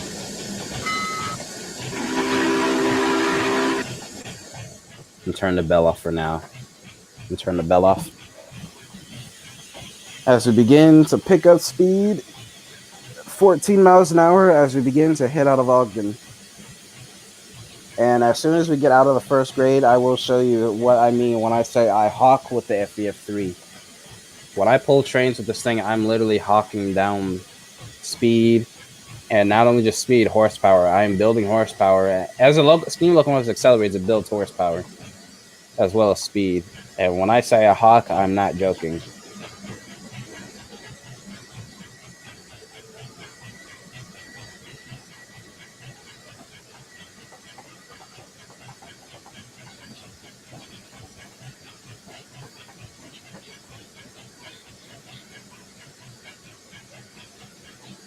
Also up here is Evanston. This is Evanston, by the way, if I haven't said that before. But yeah, that's that. And then this would go to Green River, but unfortunately, you can't go to Green River, Wyoming in this. It would be cool if they made an extension or sold an add-on pack as an extension to the Wasatch grade, and you added Green River all the way over here. That would be cool. I would like that. Add an extension to Green River and then add an extension to Sherman Hill as well. That would also be pretty cool. But you can't go to Green River. And that would be cool to deb the Challenger's debut.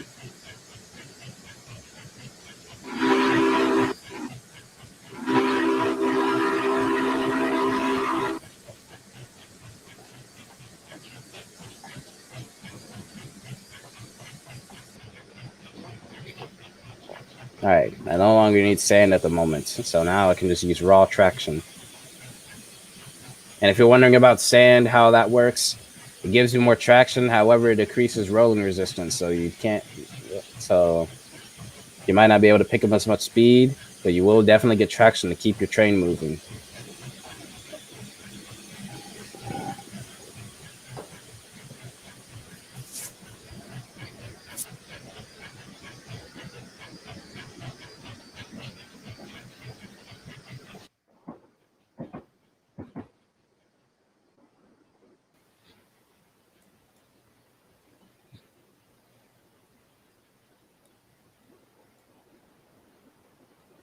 The caboose, that's what it looks like inside.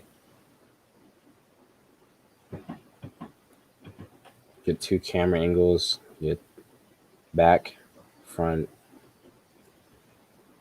and look a bit down. You can't really go down there, obviously, but you can look down. At least you can see little ladders and lockers on the floor.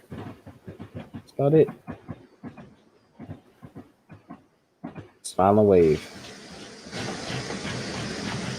Yeah.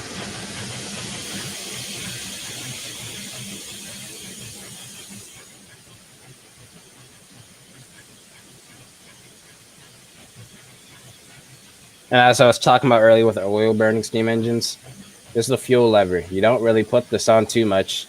It's automatic, by the way. I don't have to do anything over here. All I have to do is just work on my... I don't have to do... Literally, I don't touch the side.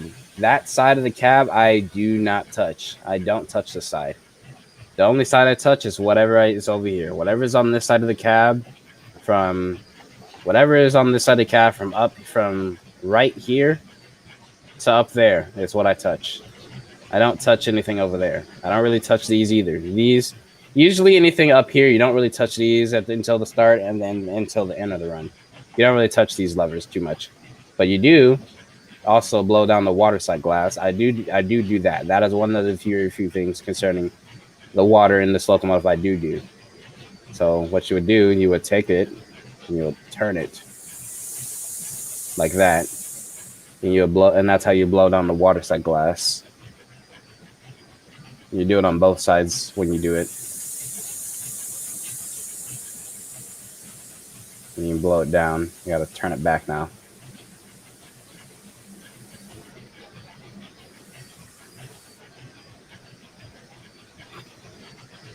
So that's how you do that. Also, your farrier box, your sand hole is what it's also called, because that's what it is. This is your sand hole. And what you would do on the real thing, you would take sand and shove it in there, so that way it would clean out your flues and your steam tubes. Because you don't want to have this is what your smoke is supposed to look like. That's what it's supposed to look like. It's supposed to be gray. It's supposed to be gray and white, not black. I was trying to see if I can make it black, but no, because I'm not going on the grade yet. I can't do that yet. This is what you want it to look like. You don't want it to be black like it was with 4049 earlier. Yeah, you would take sand and a little shovel, a little trowel, and throw it in there, and then basically get sucked in the fire and clean the flues, so that way there's no soot in the tubes. Fuel lever, it's off right now. You don't really need any fuel yet. Atomizer, it breaks basically when it comes into the tender from the tender, it breaks it up into smaller chunk and breaks it up into really tiny pieces, so that way it can burn. And then burner blowback, got that. Tank blowback, don't know what that one does. Blower, you have that on and off from time to time. Tank heater heats up the oil inside the tender before it flows into the locomotive, so that way it's not ridiculously thick. Control valve, everything, and stuff like that. Like I said, I don't really touch anything over here. I don't really need to. All I need to do is just work on my steam chest metaphors and keeping my boiler pressure up over here. That's all I got to do. Fireman over there, he's just got to make my fire and keep my water up. All I got to do is just drive the locomotive and deliver the train and get speed. But yeah, the faster I go, the harder the fireman works, and the more water I use as well. The more power, the more this goes, the more this is closer to up here, the more this goes down. Yeah. One goes up, one, it's like basically how it also works. One must go up and one must come down. That's how you also run a steam engine as well. That's also another mindset to keep. Usually I don't really touch this too much, and what I'll do is whatever terrain I'm on, I'll put this at a specific notch, and I won't really touch it too often. The only one I will touch is the reverse gear. The reverse gear I will notch up and down depending on what gradient we're dealing with. In this case, of what the grade we're about to be going up, I will be notching that up a little bit. So I will be notching. So I'm gonna notch that up to 35% so we can get some more speed action, and I'm gonna notch this back to 75. And I'm gonna notch this back to 75. If it doesn't go back to green and go back up, I'll notch it back down another 5%. So we notched it back to 70, from 80% to 90. Not Jesus Christ, from 80% to 70%. And basically what that does, horsepower also is built when a short instruction is shortened. And what that is the valve. This is the piston in here. This big thing down here is the piston and the cylinder. Right here is the valve. And once the stroke of the valve is shortened, horsepower is also built, but also it increases. Also, the stroke is shortened, so that way it doesn't have to be banging in like this. It doesn't be going like this. It'll be going like this now. The more it's shortened, the less the valve has to move. If this is full, the valve is moving like this, like crazy. But if it's shortened, the valve is moving like this. It's still moving pretty quick because we haven't gotten to that point where we need to put the valve in. But the time that valve is going to be moving at basically the smallest amount is when this lever is literally all the way up here. And that is very rare for me to put the full throttle of this thing very high at flat terrain. A flat terrain, I don't even have to put the thing very high. The most I've really put this thing is at 50% on flat terrain. But on grades, this thing is on grades and hills. When I use this locomotive, that throttle goes all the way. That throttle is open wide, and we're saying goodbye. That's all we're doing.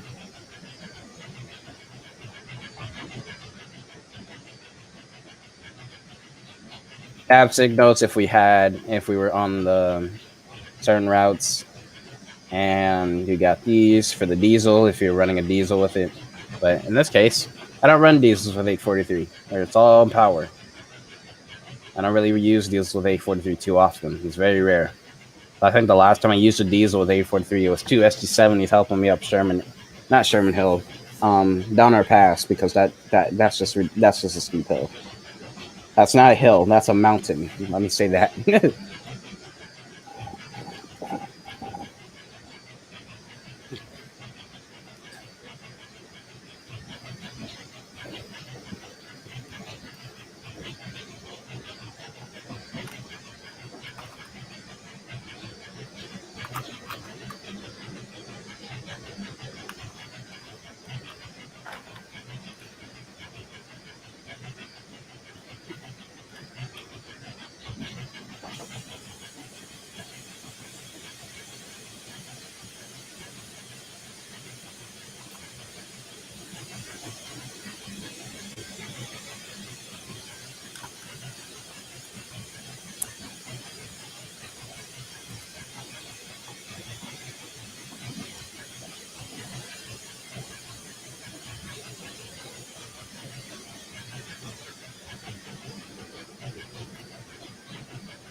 Imagine you're just like, just exploring the railroad, and then you just see this coming by.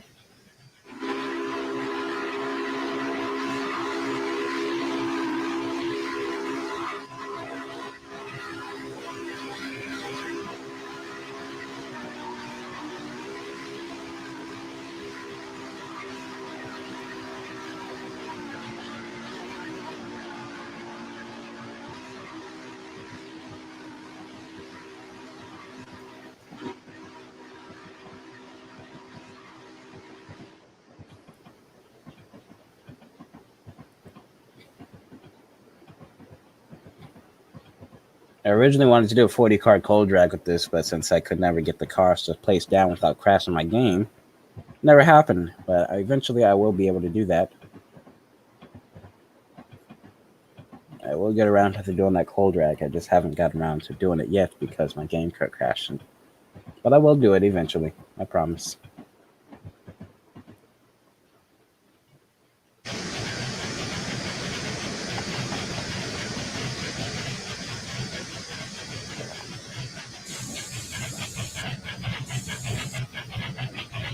Another example of me notching back on the reverse gear. And if we go into the cab, we see it. That is the grade. That is the beginning. Over there is the beginning of the climb of It's the beginning of the climb of the Wasatch grade.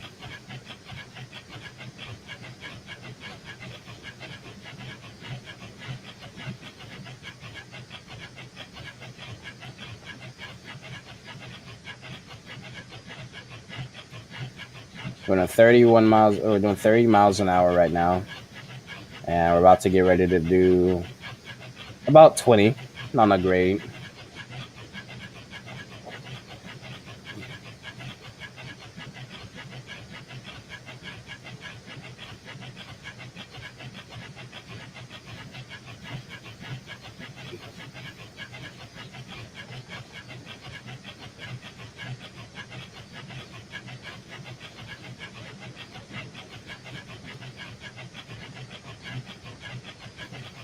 Here we go.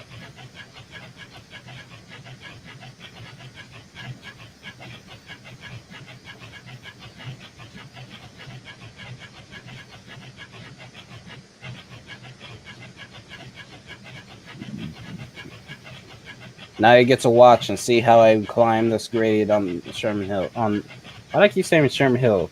The Wasatch grade. Jesus Christ. You've seen it in my videos. Now you're going to see it live.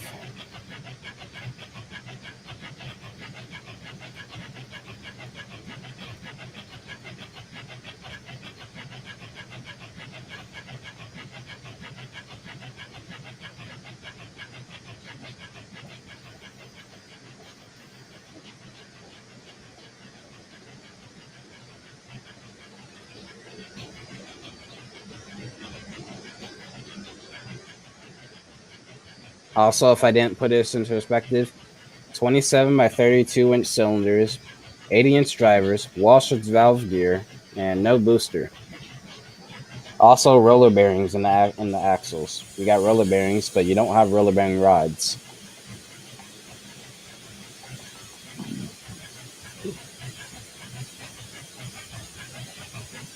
Yeah.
Also, if you're gonna ask about what these shells are for, in reality, these would have marker lights and the real things. But 844 had them removed. I don't know for what reason. Same for 4014, a third 985. But on the real thing, there would be marker lights back here, but they've been removed. Don't know why, but they were. So we're here on the grade 1.1%, and as you're gonna see, this is how you assert it, how you assert your power on the Wasatch grade. You put your throttle to max roof, and you put your sander on, and you just play with your reverse gear.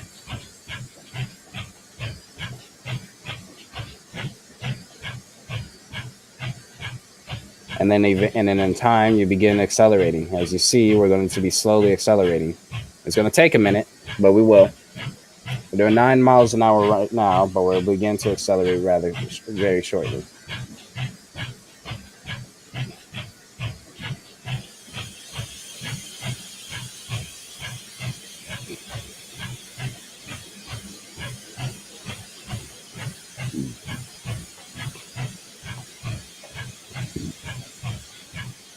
And then if you really want to, you can also increase your reverse gear pressure. In this case, we're going to do that.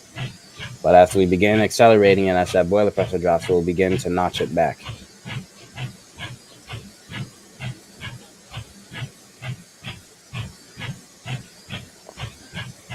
Because like the grade starts here and then ends up here. The grade starts back there where I just showed, and it ends like up here somewhere.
you can get the Savage on GTA. If you want it, go ahead and buy it. Like I said, it's a really good investment.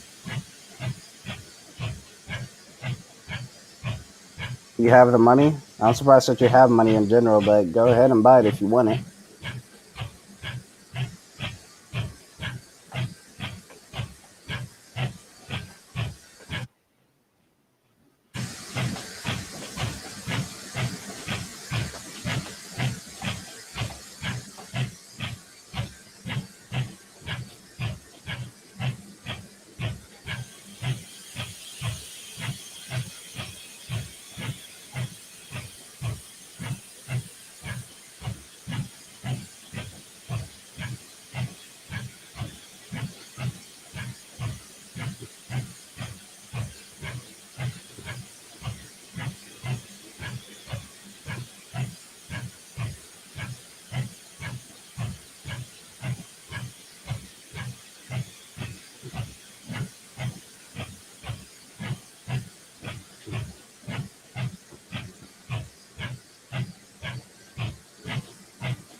You're going to get it? All right.